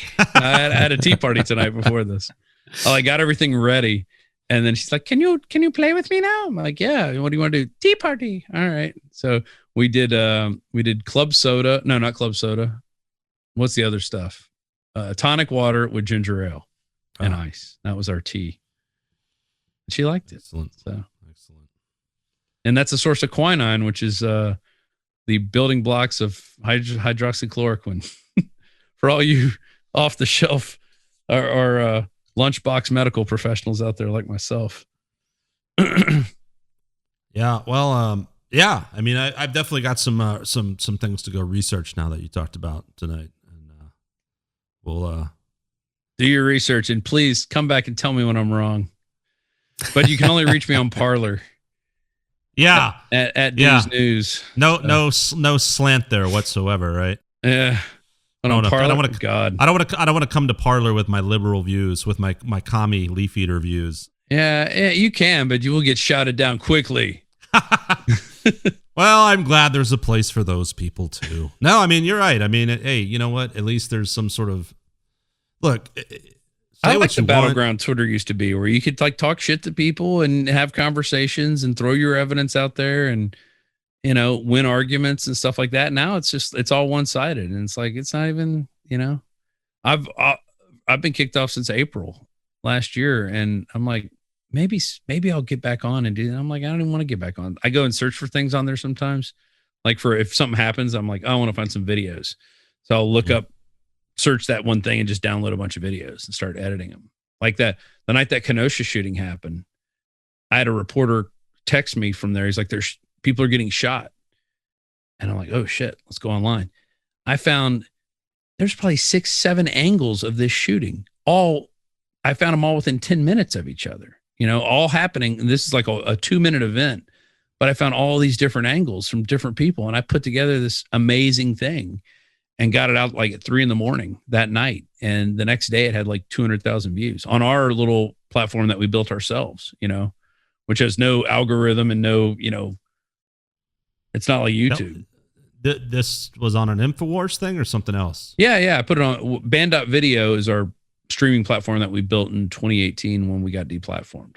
So I see. So you've just got your own fucking web route that no one can fuck with. And we can put whatever the fuck we want on it. Now they could ban our URL, but people can still come to our URL. So here's a funny thing. They'll ban our URL. And so we have this way to we'll spoof the whole channel to a different URL. So when people go to share it, it doesn't say it's from band.video. It says it's like from resistance.video, or I think we did one 72 days and now it's like the post news era. So we have different websites that it looks like it is. So then they have to go and kill that website. Well, we have lots of domains we can turn it to, and, so we just keep fucking with the system. You jack into the matrix, man. You jack into it and get your shit out there. And, if what we were doing was not getting censored, we probably wouldn't be doing the right stuff. Because why are they censoring it? Why would they censor Alex Jones's information? They're afraid of something. It's not because he's a mean man. I don't think. It can't be because he's a mean man. He's loud. There's plenty of loud people out there. There's plenty of people who scream. We used to celebrate Sam Kinison because he screamed. Well, I mean, if you're going to let fucking Kanye run his goddamn mouth and let Alex Jones run his. Look, I'm not necessarily I don't know what the fuck Alex Jones talks about. I think it's like a lot of things that become cultural, iconic in the sense that it's, it becomes its own parody, right?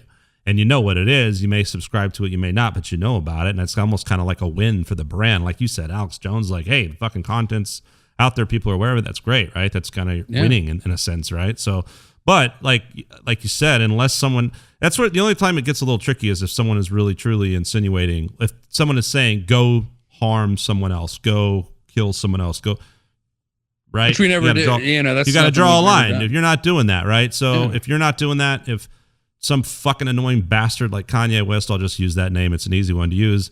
Yep. Fine. But don't cherry pick, right? Yeah. Well, once you start, once they got Alex Jones and nobody said anything, and a few people did, but then it was like, oh, well, now we're going to do this person and we're going to do this person. Hey, now we're going to do these medical doctors who are having press conferences on the Supreme Court steps talking about medical treatments for COVID. And it's like, no, we're not going to allow that because that goes against the CDC guidelines. Like, what the fuck? Doctors now are getting censored? We're literally censoring doctors in 2020 and probably into 2021. We'll be censoring more doctors. But now they got their vaccine, so they're going to be pushing that on everybody. But notice, they're like, you look at all the news reports, Operation Warp Speed's not working. We've only got 3 million doses. People dose. You know why? People aren't going to take it.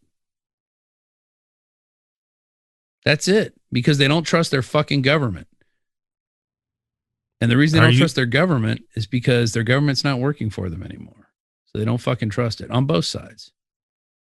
If people didn't vote for Trump, it wasn't because they were voting for Biden. It was because they didn't want to vote for Trump.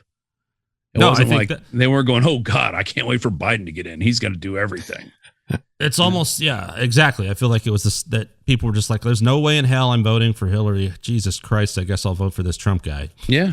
And now it's like, there's no way I'm voting for Trump except for like the massive, Trump following. But all the other people are just like, okay, I've had enough. I'll vote for Biden. And then a lot of people obviously are like, they would vote for a fucking turd on either side. It doesn't matter. It doesn't matter.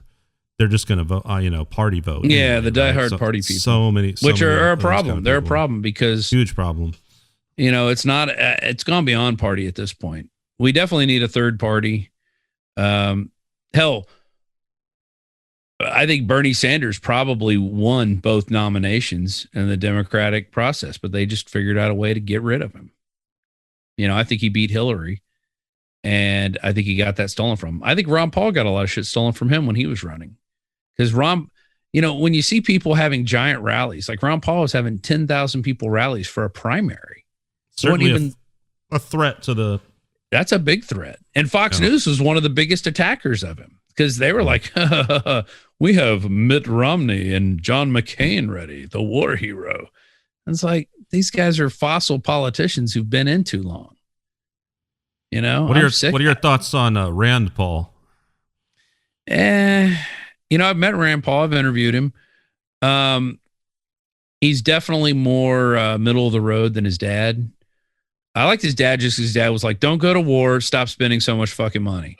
Make government smaller. I'm for all those things.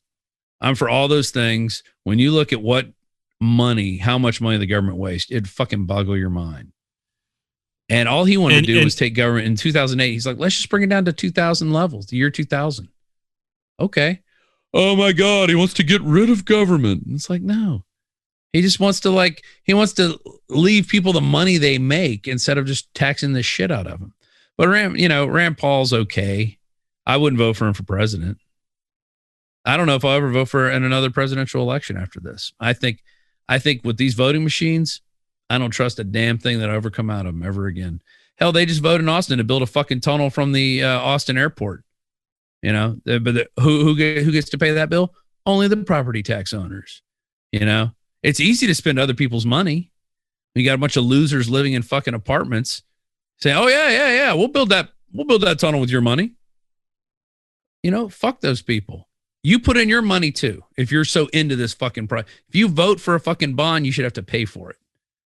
And then we'll see how many people want to vote for these bonds. But when it's like, we're going to raise property tax rates to pay for this thing, and then the people in the apartments get to vote. You know who could pay for that tunnel? Elon Musk.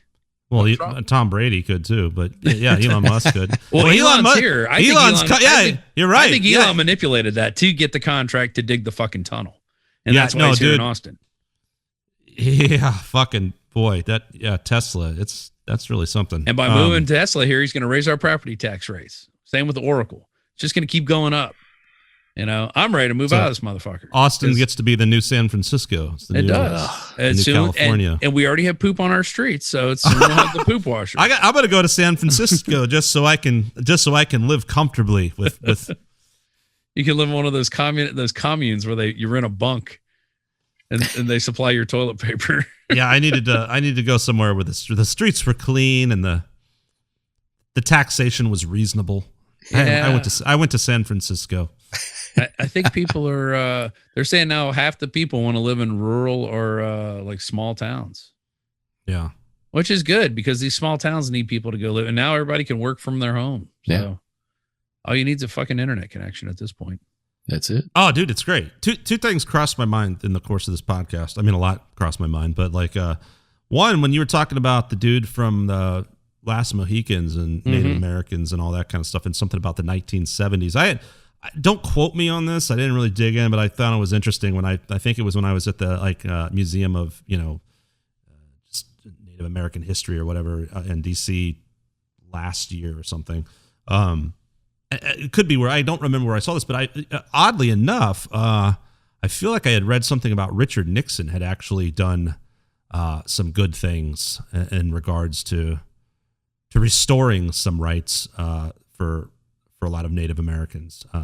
I'm again, don't quote me on that. Might be something interesting to look into. That is interesting. I thought it was kind of interesting because he's got such a which kind of what you were saying with Trump earlier. Yeah. Whatever good things may have happened in terms of peace deals and stuff is so overshadowed and marred at this point. And you think about Nixon and his legacy, no one's going to go like, "Oh, he was great for the Native Americans." You just think of him getting on a helicopter and being shamed from Watergate, and signing the Drug Act or whatever it was, the Substance Control Act of 70 something that made everything illegal.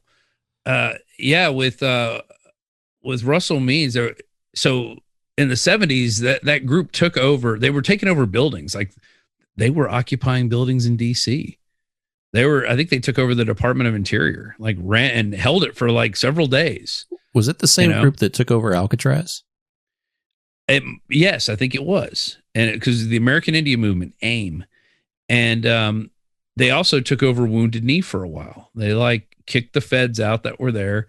And Wounded Knee, if you've never been there, is a site of a mass grave where they brought a bunch of Indians and they made them march into this one spot.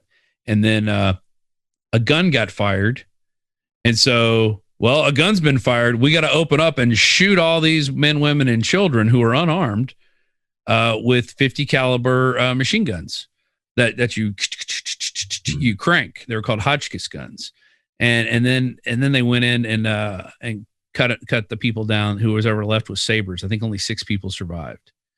And then it froze over the battlefield, snow fell. And so then all these people were frozen like this. Like it was Chief Bigfoot was the guy who did have big feet. He was the one who led them. There's a picture of Chief Bigfoot frozen like this. There was no hotels in the area. So we stayed in an Airbnb, which had this amazing book that had all these old pictures of Wounded Knee. And so we actually used that as B-roll. We started filming the book with all the pictures. And which is just happenstance. We're looking, we're like, holy shit, it's a book about Wounded Knee. And then we had all this great content where we're interviewing him for 3 hours at his house. And then we go out to Wounded Knee and it's like 7 degrees outside. So it's pretty fucking cold. And the sun's going down and he's talking about how we're all living on the all of America is now a reservation and we're all living there because we let government control everything in our lives. And he goes, it happened to us. So I know it's going to happen to you. And this was like 2011 or 12, so this is in Obama's term. It wasn't Trump. It wasn't Bush. We were deep into Obama and he's saying this stuff. And he's like, government's all the same. See a parallel there with some of the Trump voting sort of Cuban demographic and whatnot in Florida. I think there's a lot of that. Come from a socialized country, right? Right. No, they escaped. They saw what it was like to live under an oppressive regime. I had a friend go to Cuba, and Jones tells this story a lot. When he tried, and this guy's very liberal. I don't know if you ever know. He kind of looks like you. His name's Stu. I don't know if you ever met him. He's a Dave's Not Here fan, and he was also in the movie we made a long time ago. But he went to Cuba, and he brought a bunch of like dewormer and aspirin and stuff like that. And he said this beautiful girl, he's sitting there talking to her, and she asked him, she goes, do you have any of it might be ivermectin. I'm not sure what it was, but she said the name of it. And he goes, oh, yes. And he gave her some, and she immediately took it. Like immediately. Like these people are walking around looking for dewormer from the tourists. That's how fucking bad it is in Cuba. Wow. And he says a beautiful young lady. And he goes, I could have had sex with her if I wanted to, because I gave her dewormer. I'm like, that is fucking crazy. But he's like a noble person. He would never take advantage of someone like that. And she had worms. Yeah, exactly. You don't know what you're going to get, though. Who knows? It's probably not the worst thing. These people have left that country and they know what it's like. And they're like, shit, we don't want to see anything close to communism coming here. And when you start saying you're going to control our healthcare and tell us who we can see and we have to get this and not get that, that scares people. But I don't think there's enough people from those countries here yet to rattle the chains enough. Because I think we're definitely moving more socialist. Like we're turning it more into Europe. And you go to Europe, nobody talks back to the police in Europe. They don't do it. I've been to Germany. I've been to Austria. I start filming the cops in Austria when they're looking through my bags. Okay. I went into the police station live on camera to question them why they were coming to my apartment looking for me. Okay. They were arresting people in Austria and detaining them at the Bilderberg meeting. I fucking marched right in there and said, why are you harassing me? Okay. And they're like, you can't film cops. I'm like, okay, that's all you don't want me to do? I said, you leave me alone. I won't film you guys anymore. So I made a deal with the chief of police right there on live TV and walked out. And all this was, Alex was like orchestrating this. He's like, you're going to go to the police station, but we got to be rolling. So make sure you go in after the break. So we got 10 minutes and you got to go in there and you got to tell them to stop fucking with you. All right. And I'm walking in there and we got guys with cameras everywhere. And the first thing the lady says, you can't film in here. I said, I need to see your superior officer. And I said, why do y'all keep coming to my hotel bugging me? I said, because the hotel staff was calling. They're saying the police are looking for you. I'm like, what did they say? They said they want to talk to you. And I'm like, well, first of all, I'm not going to go meet the police anywhere in some dark alley. We're going to do it under the light of fucking democracy and transparency. And so I go in there and talk to them, and all they said was, don't film the cops anymore. Now, a few days later, so that was after, so right when we get there, they search us. And so they start pulling our things out because we got all this camera gear, and I start filming them. They're like, oh, you can't film us. I'm like, whatever, motherfucker. I'm an American. I film whoever the fuck I want. I didn't say that out loud. I'm just thinking that as I'm filming them. And then we put this video out. And so that video's out, and people are calling the cops, those fucking Nazis, those Nazis, they're searching your car. And then like it's pitch black, and I'm like, I'm going to go ahead and walk to the front gate and see what it looks like at night. So I start walking. All of a sudden, a fucking cigarette lights up like 15 feet ahead of me because it's pitch black. And they go, stop, sir. And I said, oh, hey, I'm just, and I'm recording this. I have an audio recording of it.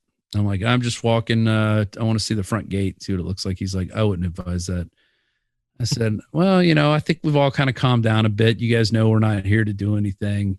And the guy goes, yeah, that was before you put my face on YouTube. Now people think I'm a freaking Nazi. And I'm like, oh, that was you. And this is all pitch black. I can't even see this guy, and I'm talking to him. Mm-hmm. And he's talking to me in broken English. And I'm like, oh. I said, well, some of the girls thought you were cute. And because some of the comments were like, oh, he's so cute. And you're like, he's a fucking Nazi. Such a cute Nazi. Cute Nazi. He's a Nazi. But he was still cute. rubbed raw about that 3 days later. 3 days. Oh, man. Later. Well, yeah. I mean, Germany didn't fuck around when it comes to Nazis, man. They don't take that shit. Yeah, nobody in Germany that I think there's less proud, hey, look at me. I'm a fucking Nazi, Aryan pride and Aryan. They don't fuck around with that shit in that country, man. But the people who got fucked with were only the Europeans. If you were European, they would fuck with you. You stand up to these people, and they're not going to beat you up. They might get mad at you, and they might try to intimidate you, and they might search your car every time we drove through the checkpoint. Well, we had to stop and get searched every fucking time, and they had our pictures on the wall and our car and no one else's. I look in there, and I'm like, hey, can I get a picture of that? Sir, do not pull out the camera at the checkpoint. It was shit like that. It was crazy. This was Austria. And we were in the middle of nowhere in Telfs, Austria, which is like fucking no man's land. There's like a couple of ski resorts. And then a big hotel that looks like a pyramid in the middle of the mountains. Looks like what were y'all covering over there? What was the point of that particular Bilderberg trip? Meeting. Oh, yeah, I think you said that. Yeah. Have you been to the Ukraine? No. We got some intel on the Ukraine. Some good intel? Like what? Lovely place. I hear all those places are nice. Eastern Europe. I think I'd love to go to Eastern Europe. Lots of prostitutes. I forget what else. Really cheap. Lots of prostitutes. Cheap. Yeah, that's what I got the travel's out of it, cheap, and the beaches are nice. If you go to like one of those oceans out there, they got have nice you been beaches. To Japan? No. In Eastern Europe, I've never been to Japan either. I've been to Europe, and the Cayman Islands and couple islands in like St. Martin and all that. But I've been to almost I've been to almost all the 50 states. I think I've been to North Dakota.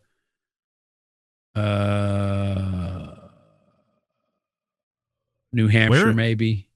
Where is Wounded Knee? That's in South Dakota, just South Dakota, north of Nebraska. I've even been to Alaska. I went to Alaska in January, and as we were shooting time-lapse video, because there's only like 6 hours of daylight, we're shooting time-lapse of these mountains and a fucking schoolyard. We look over, and there's a hill with fucking sled, so we're sledding down while we're waiting for this time-lapse to complete. Alaska just sounds amazing, man. I really want to. Alaska is a fucking giant mountain chain, and like little roads in between next to rivers. I flew into Anchorage and interviewed a really cool guy named Dr. Nick Begich, who is like super positive. His dad was a congressman who got killed in a flight with Hale Boggs. So this is in the 70s. And Hale Boggs is Cokie Roberts' dad. That's how fucking weird all this shit is. But these guys were going to, like, Hale Boggs was going to be the next Speaker of the House and then probably run for president. And then he dies in this plane crash. Well, in the Alaskan mountains, Nick Begich's brother becomes a senator. And right when he wins, he gets dropped off a package, and it's like satellite photos that they had of a plane wreck, and you see two guys who are still alive hanging out there. And he believes that was his dad and Hale Boggs, and they were still alive, or the pilot in one of them. You know, the pilot might have survived. There's only 3 people on this flight. But the dates were all on the photos were of when his dad was missing, and they never found the plane, never found him. But then somebody drops off satellite photos at his door. So I've never seen the satellite photos. I've just been told that by Dr. Nick Baggage. You want to go ahead. He's a pretty cool, interesting guy. Talks about harp a lot and mind control and how the different ways that, you know, your mind can be controlled through like electromagnetic fields and drugs and all this other stuff. Are you a 432 tuner? Ooh, no. Is that like tuning to the love frequency? Is that what that is? Yeah, I mean, there's that whole. Some people subscribe to that, right? And like it was 432, and then Nazi Germany changed it because it's more tense at 440 or whatever the case may be. Yeah, A at 440. All that kind of shit, yeah. And some people are really heavy into that, the tuning and the frequency. So, you know, frequency is everything, right? I've seen that where people play the notes and it turns the ice or the water into beautiful patterns. You know, I don't know if it's true or not, but yeah, I've heard of it. That's like stuff that I was looking up into in like 2006 and 7. Well, I bet that a lot of these things now too, and it makes you kind of sometimes wonder. You know, that's the old joke about the History Channel guy and aliens, right? But it's like where was there an ancient civilization that actually got far more evolved than we imagined, and then they were eradicated themselves, like we may very well do to ourselves, and then civilization sort of started over, right? Because when you think of the monumental achievements, whether it's the Aztecs or the Egyptians or whatever, and these things that happened, you know, BC times and however many thousands of years ago, it's staggering, right? And just the amount of I think a lot of things humankind, chanting monks and people have discovered thousands of years ago that are fundamental underlying truths of life and humanity, and that maybe on some level we all understand, but yet most of us still don't at all. Right? Frequency may be being one, just the way that moves the universe, right? Oh yeah. The connections of those things. There's a rapper named Scatterbrain that I did one of his albums, and he's talking about, he builds it up from sound and he brings it up to us because everything's vibrating. So everything's basically sound. But he has this great way of describing it. It's like the intro to one of his songs. And this guy was definitely like he gave me a David Icke book. That was one of my payments, was a David Icke book and in this little Korg synthesizer for producing his album. I got paid in that, that was awesome. And he was a real interesting guy. Go to his house and he would have all these rhymes written, and he had the beats already done, but he hadn't recorded the vocals. So I was setting up my old MacBook Pro and recording him into that and then mixing it and doing different, do different takes or whatever. But got, 22 tracks on a CD or something. It was freaking insane. And, but he had this way of talking about sound and, everything's vibrating. Everything vibrates. And, but stuff vibrates so much it becomes solid, but it's actually still just sound because it's still vibrating. So that's, that's the great ohm, comes from the center of the universe. But talking about that, it makes me think of Randall Carlson and it's another guy. God, I can't think of his name now. It's on the tip of my tongue, but they've done a couple Joe Rogan interviews on that podcast, and they talk about places that they're finding that are more advanced, like 10,000 years ago. These places, like these are 12,000 years old, these sites, but they're super advanced. And they're like, wait, how could this be? Because, man started here, and they're like, no. It's a lot older than that, bro. We're just finding these places. Like they had the way they built their buildings was like on par with the Greeks, but they were 10,000 years before the Greeks. And it's like, how could that be? We didn't have anything 10,000 years before the Greeks. It was fucking mud people, but finding. But we're talking about, if you're talking about undiscovered continents in the New World, right? Or we are talking about the 1400s, right? 1492 or whatever, right? Yeah. Well, but anything you're talking about in Europe before that doesn't know what's happening in South America or what's happening in the Middle East So one thing could have happened over here. A whole entire civilization came and went over the course of thousands of years.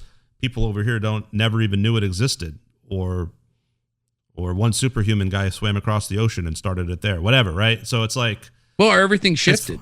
As far as we know, there was no internet. Yeah, but yeah, it's pretty fucking wild, man. Just in terms of, I think if we look at Antarctica, I think you're going to find a whole fucking civilization in Antarctica. I think they've already found those civilizations, and they were far more advanced. And Antarctica used to be something. That's why you're not allowed to go there. You have to have special permission. You have to be Metallica to go to fucking Antarctica. Yeah, did they go? Yeah, they went and played. It was like the thing they did a few years ago. They were like, we want to play on every continent. Oh wow! And they played. Antarctica is like the Simpsons of bands. They've just done everything you can possibly do. Like, yeah, they went and played fucking a show in Antarctica. It was like 50 people and penguins. Yeah. I mean, you might be right. I mean, there's so much that can be discovered. I used to be like, oh, this is impossible and that's ridiculous. And nowadays I feel like I'm like, anything can happen. Time travel, teleportation. The writings of one of the guys who went to Antarctica said there's a whole new civilization. There's so much shit. It's amazing. And then like a couple weeks later, he died of a heart attack. But he was like a hero who went down there a couple times. I don't know if it was Admiral Perry, but it was one of the guys that went with him and said there's caves that go into these fantastic lands and you'd never believe it. And there's like a video of him talking about it somewhere, which I don't even know if I can find anymore. But I remember watching it, like, Antarctica's not like that. Bullshit. And then you start looking into and there's all kind of weird shit about Antarctica. Like, you're not allowed to fly over Antarctica. You're not allowed to go anywhere near that place. You know what's interesting, right? When you're a kid and you're learning, I mean, it's so weird. Like, I don't have kids, but like, think about you having kids now. It must just got to be just so interesting and fascinating to see these people that are not, you're one generation apart. We're talking 25, 30, 40 years. And you're looking at someone and what they're learning is so fucking different than what you learned. And when we went to school and we had a globe in 1980, whatever the fuck, and we were learning shit, that was the world we knew. Like, some things are unchanged for most rational thinking people, like World War II and the Holocaust happened and shit like that. And there was a civil war and Lincoln got assassinated in the Titanic or whatever. Right. But there's all these other things, the landscape of Europe and the geography of countries and nations. And there's no USSR anymore. What we took is like, Pluto's a planet. No, it's not a planet. Wait, it's a planet. It's like all the shit that you learn to be fact. Every fucking generation has to do algebra a new fucking way. It's kind of like back to what you were talking about earlier. It's like, can you just pick a way to teach algebra and teach like the most simplest math that you need to get by, and maybe like spend some time teaching kids how to be good human beings and develop a work ethic and handle a firearm even? Honestly, like, or how to get a loan. Or how to get like, what is this vast amount of worthless fucking information that is just constantly thrown at you for? I mean, if you're gonna be an accountant, good, go take those classes. Like, why did I have to go fail algebra? Like, how has it served me? Like, it's interesting now if like I'm flipping through the channels at 3 a.m. and there's like an attractive girl like on the local channel teaching algebra. I'm like, I guess I'll watch this for a minute. Oh, that's interesting how you do a fraction. I forgot. But when is the last time I had to use any of that, especially nowadays with the fucking technology? Like, I feel like so much time in education is like horribly wasted. And now I'm just kind of going off on shit. But my point being is like, yeah, I feel like 50%, maybe not that much, but a pretty good percentage of shit we learned as fact is now like completely changed, gone, disputed. The dialogue or the nomenclature, the way you say things, right? I mean, so much of it is so fucking different. So I almost think part of education needs to be like the realization that the education you are getting right now is subject to... It's going to change. Or it's a big push to go to that next level, go to college, get a degree. And I think it should be trades. Exactly. I think it should be trades. Serving. Yes. Right. Because you're serving. More trades, some giving people fucking basic agenda. skills to, hey, can you weld? Can you fix your car? Can you paint a house? Can you do these things and either do it as a living or know how to do it yourself? A couple things there. One, I heard my kid say the word, "Oh, that's broken." I'm like, what does that? I go, what does that mean? He goes, that means it's awesome. Like, oh yeah. So broken is a new thing. Slang. Okay. Yeah. Second, my 10-year-old said, "Did you know the Titanic wasn't the Titanic?" I said, "What do you mean?" He goes, there was another ship that was already screwed up, and it was called the Titanic, and they just took that name and put that on the ship that went and sank. I'm like, where did you see this? And he like saw it on some YouTube video, which like I haven't got a chance to watch that YouTube video, but I'm like, what the fuck is this? Like, but I did hear weird stuff about the Titanic. Like, I think the guy who invented the diesel engine was on the Titanic, and he was running the diesel engine on hemp oil, and they wanted to use gasoline, so they stuck him on this thing and killed him. And there's a few people that were notable that got killed on the Titanic. And well, it could have been a false flag to get rid of. It could also be, it could be a coincidence. I mean, that could be, but also you got a massive boat. That was a massive. Yeah, it was a big thing. It was the whole Titanic thing. I'd never heard. Yeah, I haven't heard that about the ship itself. The double Titanic. Yeah, so I don't know. I got to check on that. I got to tell you, and what I think the reason they make us take all this horrible math is they're trying to find competent people to be engineers, because we need engineers to make everything fucking work when it comes down to it.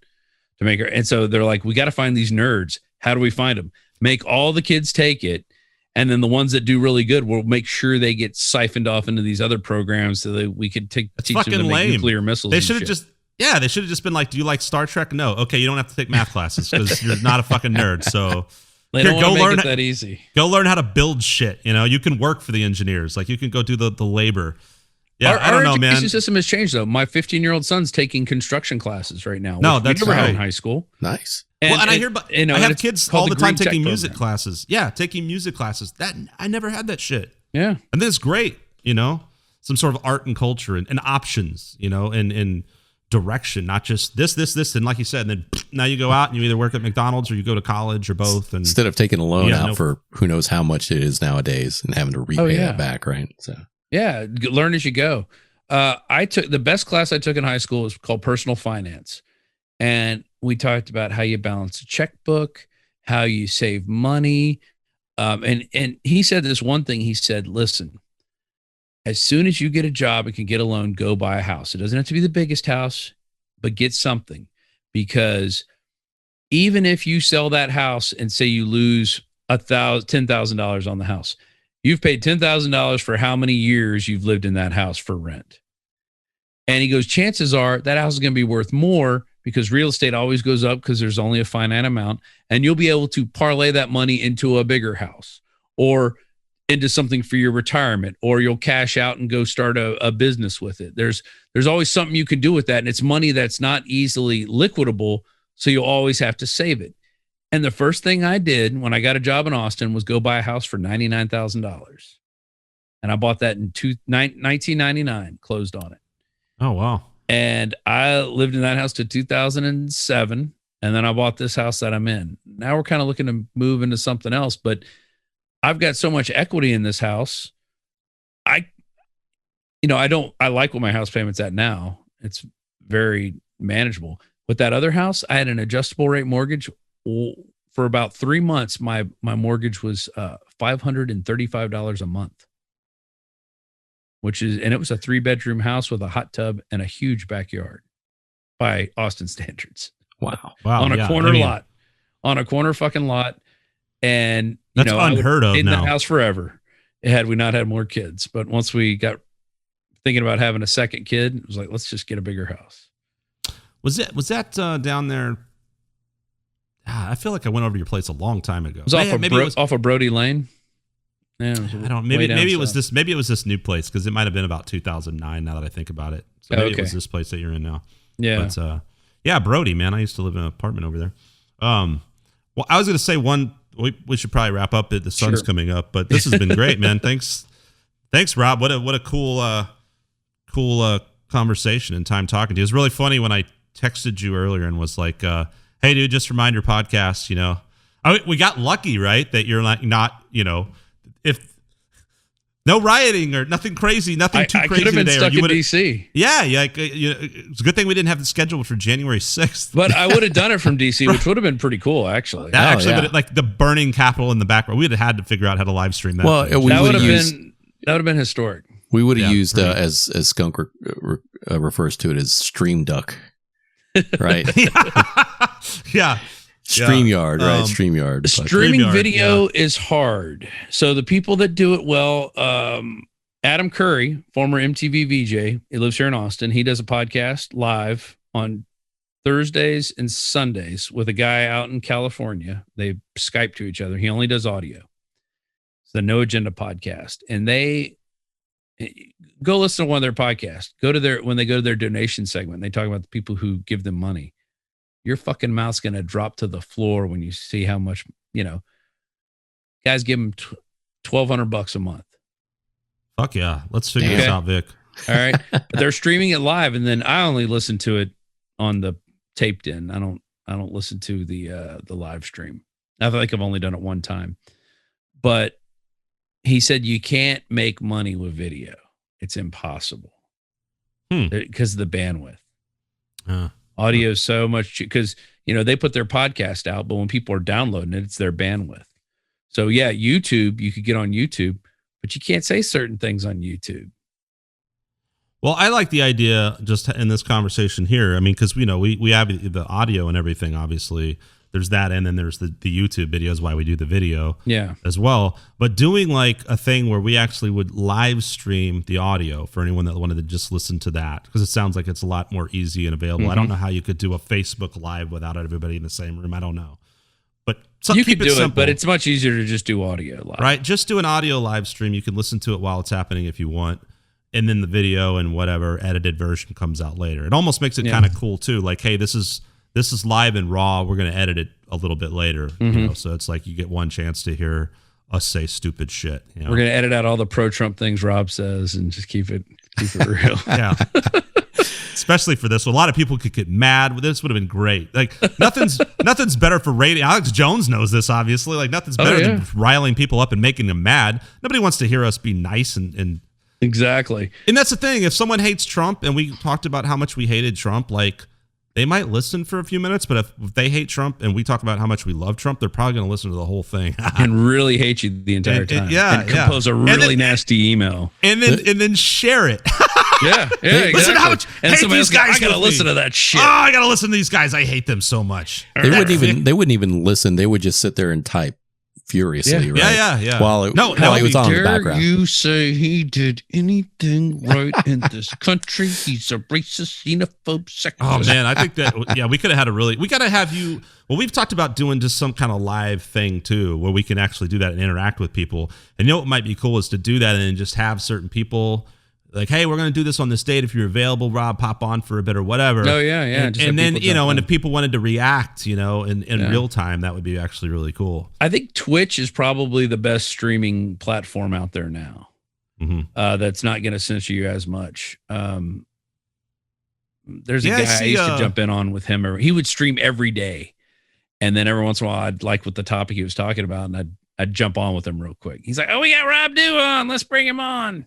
I forget his name too. My mind's gone at this point. I drink way too much vodka. I'm going to leave you guys with one thing. I don't know if I've brought this up before, Vic, but it is one of the most fascinating. What's that? Cocaine enemas. Cocaine enemas. I mean, we all know cocaine enemas are awesome and cure COVID. Oh yeah. They but did? Yeah, it's an easy cure. Hey, my security guy said tear gas cures COVID. So I was like, I guess I'm pretty safe now. But go ahead. How fucking ironic, right? All of us are sitting here going, "Oh, these rioters are just spreading it around." And they're all fine because they've all been tear gassed. They've been tear gassed. Like, why are these fucking rioters getting fucking COVID? What the hell? One of the most fascinating things I came across a speech. What's the guy's name? You would know the name. He's been an advisor for all kinds of politicians and this and that. And, anyway, he was doing of course, wearing a hat like this. I'm going to I watch C-SPAN and stuff nowadays, but like. It was something on one of those type channels, and he was talking about there was these different series, and he was just talking about the history of different presidents, right? And I happened to catch one on Garfield. Who knows anything about Garfield? You guys know anything about? Nobody knows a fucking thing about Garfield. Yes, that's all we know is that Garfield shares a name with a cat, and then he was assassinated. That's all we know. Did you learn about the 1918 pandemic in fucking school? I don't remember learning that. I remember how a bunch of useless shit. It'd have been nice to know, like, hey, a pandemic happened 50 fucking years ago. I thought it was Woodrow Wilson was during that pandemic. I didn't realize it was Garfield. No. I didn't mean to make that connection. Garfield was way before that. I'm just saying, like, there's certain things that you're like, how did I never learn that? Like, Garfield's entire life, and he was a fucking genius, an absolute fucking genius, and his entire life story. And then the way he was, the person who shot him, he didn't die right away. If you want to go back to medical studies and doctors, I just got to tell you guys, you have got to read about Garfield. It's one of the most fascinating fucking things I've ever come across in American history. Yeah, because that guy, it's just like he was on point for so many good things in this country. An absolute genius, loved. He was like, I think one of the, if maybe not the only guy ever that was like elected to the Senate and was like residing over the House. Wasn't even running for president and got the nomination because he was just so loved and revered, right? Gets in there and, right off the bat, this fucking nut job mental case guy, shoots him. And then it was like one of the greatest failures in American history in terms of like just every single thing went wrong with the doctor. And like for months, I think it was like months or more, like went on just suffering with like all these opportunities that he could have lived. And like guys are sticking dirty fingers into his bullet hole going, oh, bacteria is not real. Like this stuff had just come out. I forget the guy's name. And the doctor's like, no. And there's this connection to like, what was the guy's name? Todd Lincoln had called, and this particular doctor that was Lincoln's doctor, just the irony of it, right? Oh, yeah. And came in and like, it just basically kills this fucking man. They even had, I don't want to give it all away, but he had Alexander Graham Bell come in and invent a fucking metal detector because he was obsessed with trying to find the bullet in Garfield because they couldn't find the bullet, which would have been fine. It didn't hit any major organs. He'd been fine. He's like, he's got to get this bullet out. Got to dig it out. He's got to get this fucking bullet out. And Garfield's fucking, dying in bed. And so they kind of gets infected and all this shit. So this guy comes in, Alexander Graham Bell, invents a fucking metal detector, and and so they like, we found it, and they cut him open, and there's no fucking bullet, and then they realize he was on a metal spring bed. Oh my goodness. Dude, it's like, it's the craziest fucking shit I've ever heard in my life. It was just like one of the most fascinating and and it just goes and goes and goes. It's like one tragedy after another. It's just like unreal. I'm like, how are there not movies about this? How are we not taught this? This is one of the craziest things and most fascinating things I've ever read about in my entire life. But yeah, I would say go do some research on Garfield, man. It's pretty fucking wild. People wouldn't trust doctors. You can't have that. Yeah, well, I mean, and here we are. It's the same shit. It doesn't matter if someone's like, no, this works. No, it doesn't. I'm still on the same shit. Well, I'll leave with this. I think Trump could have been a president on par with Teddy Roosevelt, and that we put too much. There, had we not had as much social media and media driven information dissemination, I think he could have done it, because Teddy Roosevelt was one of the greatest presidents we ever had in terms of being a populist, decreeing that we needed national parks and understanding the need for that stuff. Like just really running, we did have some conflicts and stuff, but overall, he was an American president and a real American. And I think we could have had that with Trump had things gone a little differently. Maybe it was too contentious in the beginning, but I think we lost an opportunity. But I think we haven't had we've had since 9/11, and since we haven't got to the bottom of 9/11, we're never going to have a proper society until we get to the bottom of what really happened there and how that really happened. Because when you can, they're talking about all the people Trump's killed with the virus. We had 3,000 people die, and not one person ever got fired from 9/11. No one lost their job, and no real investigation happened. And you only have that when the government's investigating itself. You never get anywhere. So I'll leave it at that. I really enjoyed coming on with you guys. Great, Skunk. It was great talking to you after so many years, and especially just after that moment in history that we, that you were there. I was there in the middle of it, man. I'll send you a picture of me walking down a marble staircase because there were so many people on the stairs. You can only get down on the banister.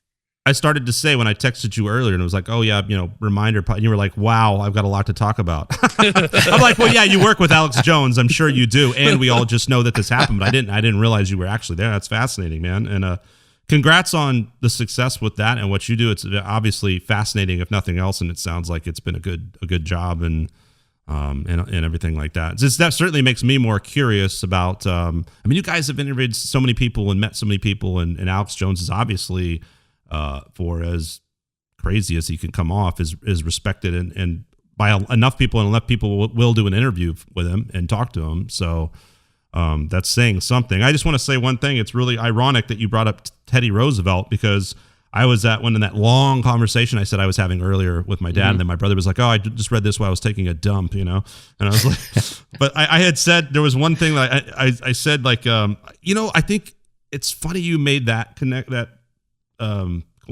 comparison, because it's like, in theory, like that is what the American people wanted or hoped for, right? Was that kind of president. And social media, I think Twitter was actually killed him. I think he just made so many social media mistakes in the speech. He did not have the charisma maybe one would have hoped, like Teddy Roosevelt, right? But I'd written something earlier, because I was talking about the whole reality generation, reality TV generation, the notion of, like, it's like a wrestler, right? And I was just like, you can't elect Hulk Hogan as your president and expect it to turn out like he's Theodore Roosevelt, So I feel like the current culture and him trying to play to that was like, and I think was possibly one of his worst enemies, as bad as anything the left attacked him with. And God knows, like, yeah, I was there from the onset, and I used to kind of gave him the benefit of the doubt. But for me personally, which I feel like is pretty arbitrary in all of it, or bipartisan, I'm just going like, Jesus, man, just some really poor leadership in my eyes. But yeah, I mean, it's too bad. The American people voted, whether that in 2016, whether it was accurate or not, we'll assume it was. He got into office. He beat out Hillary Clinton, the big dirty politician. And as Robert De Niro says to Sylvester Stallone in Copland, you blew it. You blew it. And now Joe Biden's going to go in there and babble and mumble until he drops dead. And then Kamala's going to come on in and put everybody in jail. Look out, motherfuckers. Look out. But it's okay. Anyway. It's okay. She's a woman, and everybody's going to be like, get a job. Yeah. Woo! You're a woman. It does nothing. No, I don't give a fuck. A fucking alien can go in there. Put Doogie Howser in there. I don't give a fuck if you're a gay fucking alien. If you fucking can make America better, cool. God, I wish we weren't so hell-bent on all that kind of, and I understand from a minority point of view and from a woman's point of view, and people who haven't just had all the luxuries that the white male, has always had in this country. I get that. But it's at the same time, it's like, yeah, like maybe actually look into fucking policy for 5 fucking minutes. Like, it's like, I don't really care what your genitalia is. It's just like, can you get the job done? Are you a decent person? So that's what should fucking matter. But like you said, teams, blah, blah, blah. Cool, yeah. Man. It's been awesome chatting with you and watching the sun come up. Victor get a last word in. Oh no, that was it. The whole glass ceiling celebration thing. Once the election happened, it's like, oh yeah, I didn't get it at first. That whole, put your shoes on because there's glass all over the floor in reference to breaking the glass ceiling when during that happened. It's just like, it's just that whole tribalism thing. I kind of mentioned Matt Taibbi earlier, and he talked about that. Right, like how the news just kind of focused in on certain demographics, whatever side you pick, CNN, Fox News, they just kind of honed in on it, and just people just kind of went into their little tribes. And I feel so bad every time I go to my mom's house. She's got MSNBC on, and I'm like, it's just gonna rot your brain, kid. I'll leave with this. Every time I hear just people complaining, I really just attribute this more to the progressives that are always mad about something, right? I was watching The Big Lebowski the other day, and there was that scene where he's talking to Bunny at the swimming pool, and she's like, blow on my toenails, right? And then he looks down the swimming pool, and it's like, hey, won't he mind? The German guy, she's like, no, he's a nihilist. And he goes, oh, that must be exhausting. That's kind of how I feel about like how can you be mad all the time? Oh, anyway, that must be exhausting. Anyway, Skunk, do you know Neil Kasanoff? You ever met him? I haven't. No. He's a singer-songwriter. He plays in a band. One day I was talking with him and his band. His bass player kind of looks like that guy who was in the movie with Lady Gaga where they write music together. I forget the guy's name. He was also in The Hangover. Bradley Cooper. Bradley Cooper, yeah. Bradley Cooper. Yeah, his bass player looked like Bradley Cooper. And they had a little drummer that was a nerd. And then Neil sang, kind of looked like Paul Simon. Anyway, they found out that me and my wife were hanging out with him one day, and they start talking Big Lebowski lines. They're throwing them back and forth. I'm like, what are y'all talking about? They're like, oh, it's Big Lebowski. You never seen it? I'm like, no. Oh, okay. They like literally sat us all down in the living room. We all watched Big Lebowski, and they're fucking doing the lines and everything, but they were so into that movie. Oh, that's great. And that movie is probably top 5, I think, comedies at least. Oh man. Just a brilliant movie in every single fucking aspect of it. Everything. Yeah. It's a nice Caucasian you got there, Jackie. Everything's about. I'm going to go have my margarita now. Yeah. My wife later on, man. I can't get drunk for the podcast. I'll say something stupid. Yeah, well, glad none of us said anything stupid in the 4 hours we've been talking. All smart stuff. All smart stuff. Oh, here's the other thing you need to do. Then you cut clips out of all this stuff to make little short videos that other people watch and share. Hey, is there any way that we can just pay you with some Lone Star and you do it? No fucking way. Hey, Rob, can I pay you an exposure? I got puppet shows to make, bro. What's that thing's called again? Onions drops Okay, look, I'm going to do my sign off, and then I want you to sign us off with your puppet, all right? Dr. Slouchy is going to sign this podcast off. All right, so once again, this has been Rob Dew, who obviously we've been talking about Alex Jones' works. Rob Dew, so check out Infowars, wherever the hell you check out Infowars. What is that website, Rob? Infowars.com and band.video. Oh, and band.video, okay. All right, so this has been Skunk Manhattan, Vic Ramos, episode 31. Until next time, we're going to leave you with this. All right, everyone, remember, you gotta wear your mask or you're gonna spread the COVID everywhere. And if you spread the COVID, you're gonna have to wear more masks. This has been Dr. Tony Phony Slouchy signing off with Skunk Man. Thank you, Dr. Slouchy. I think you're wrong, but thank you. All right, brother. Until next time, man. Been good chatting. Yes, sir. Have a good one. Later on. Thanks. Kill himself. Jeffrey Epstein didn't kill himself. Jeffrey Epstein didn't kill himself. Jeffrey Epstein didn't kill himself. He was a victim of an arcade. But Jeffrey Epstein didn't kill himself. He was buddies with Bill Clinton, Prince Andrew too. He had a stable of girls for you to peruse, but no one never know who, 'cause he didn't kill himself. Jeffrey Epstein didn't kill himself. Jeffrey Epstein didn't kill himself. Jeffrey Epstein didn't kill himself. Jeffrey Epstein didn't kill himself.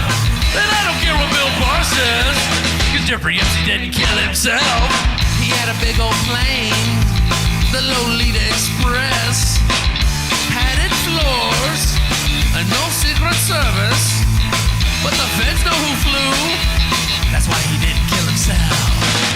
Jeffrey Epstein didn't kill himself. Jeffrey Epstein didn't kill himself. Jeffrey Epstein didn't kill himself. Jeffrey Epstein didn't kill himself.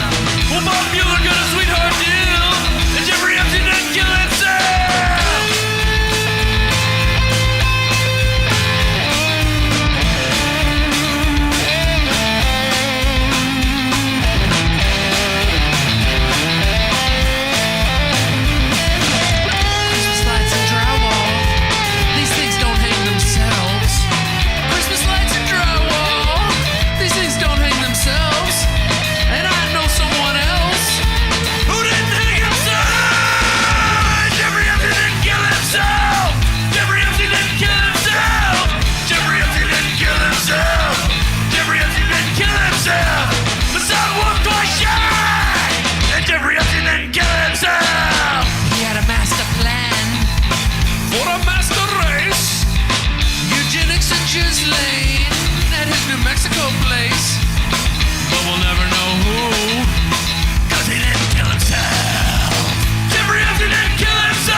the street in the dark.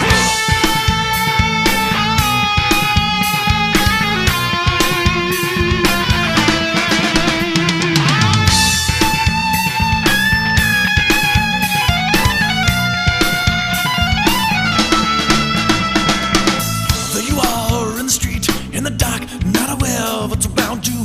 You don't know, but I'm there watching you, not aware of what's around you. If you want to see what I only see, hey you, give me some of that there, monkey love. Hey you, give me some of that there, monkey love. Hey you, give me some of that there, monkey love. I said, hey you, come on, give me some of that monkey love.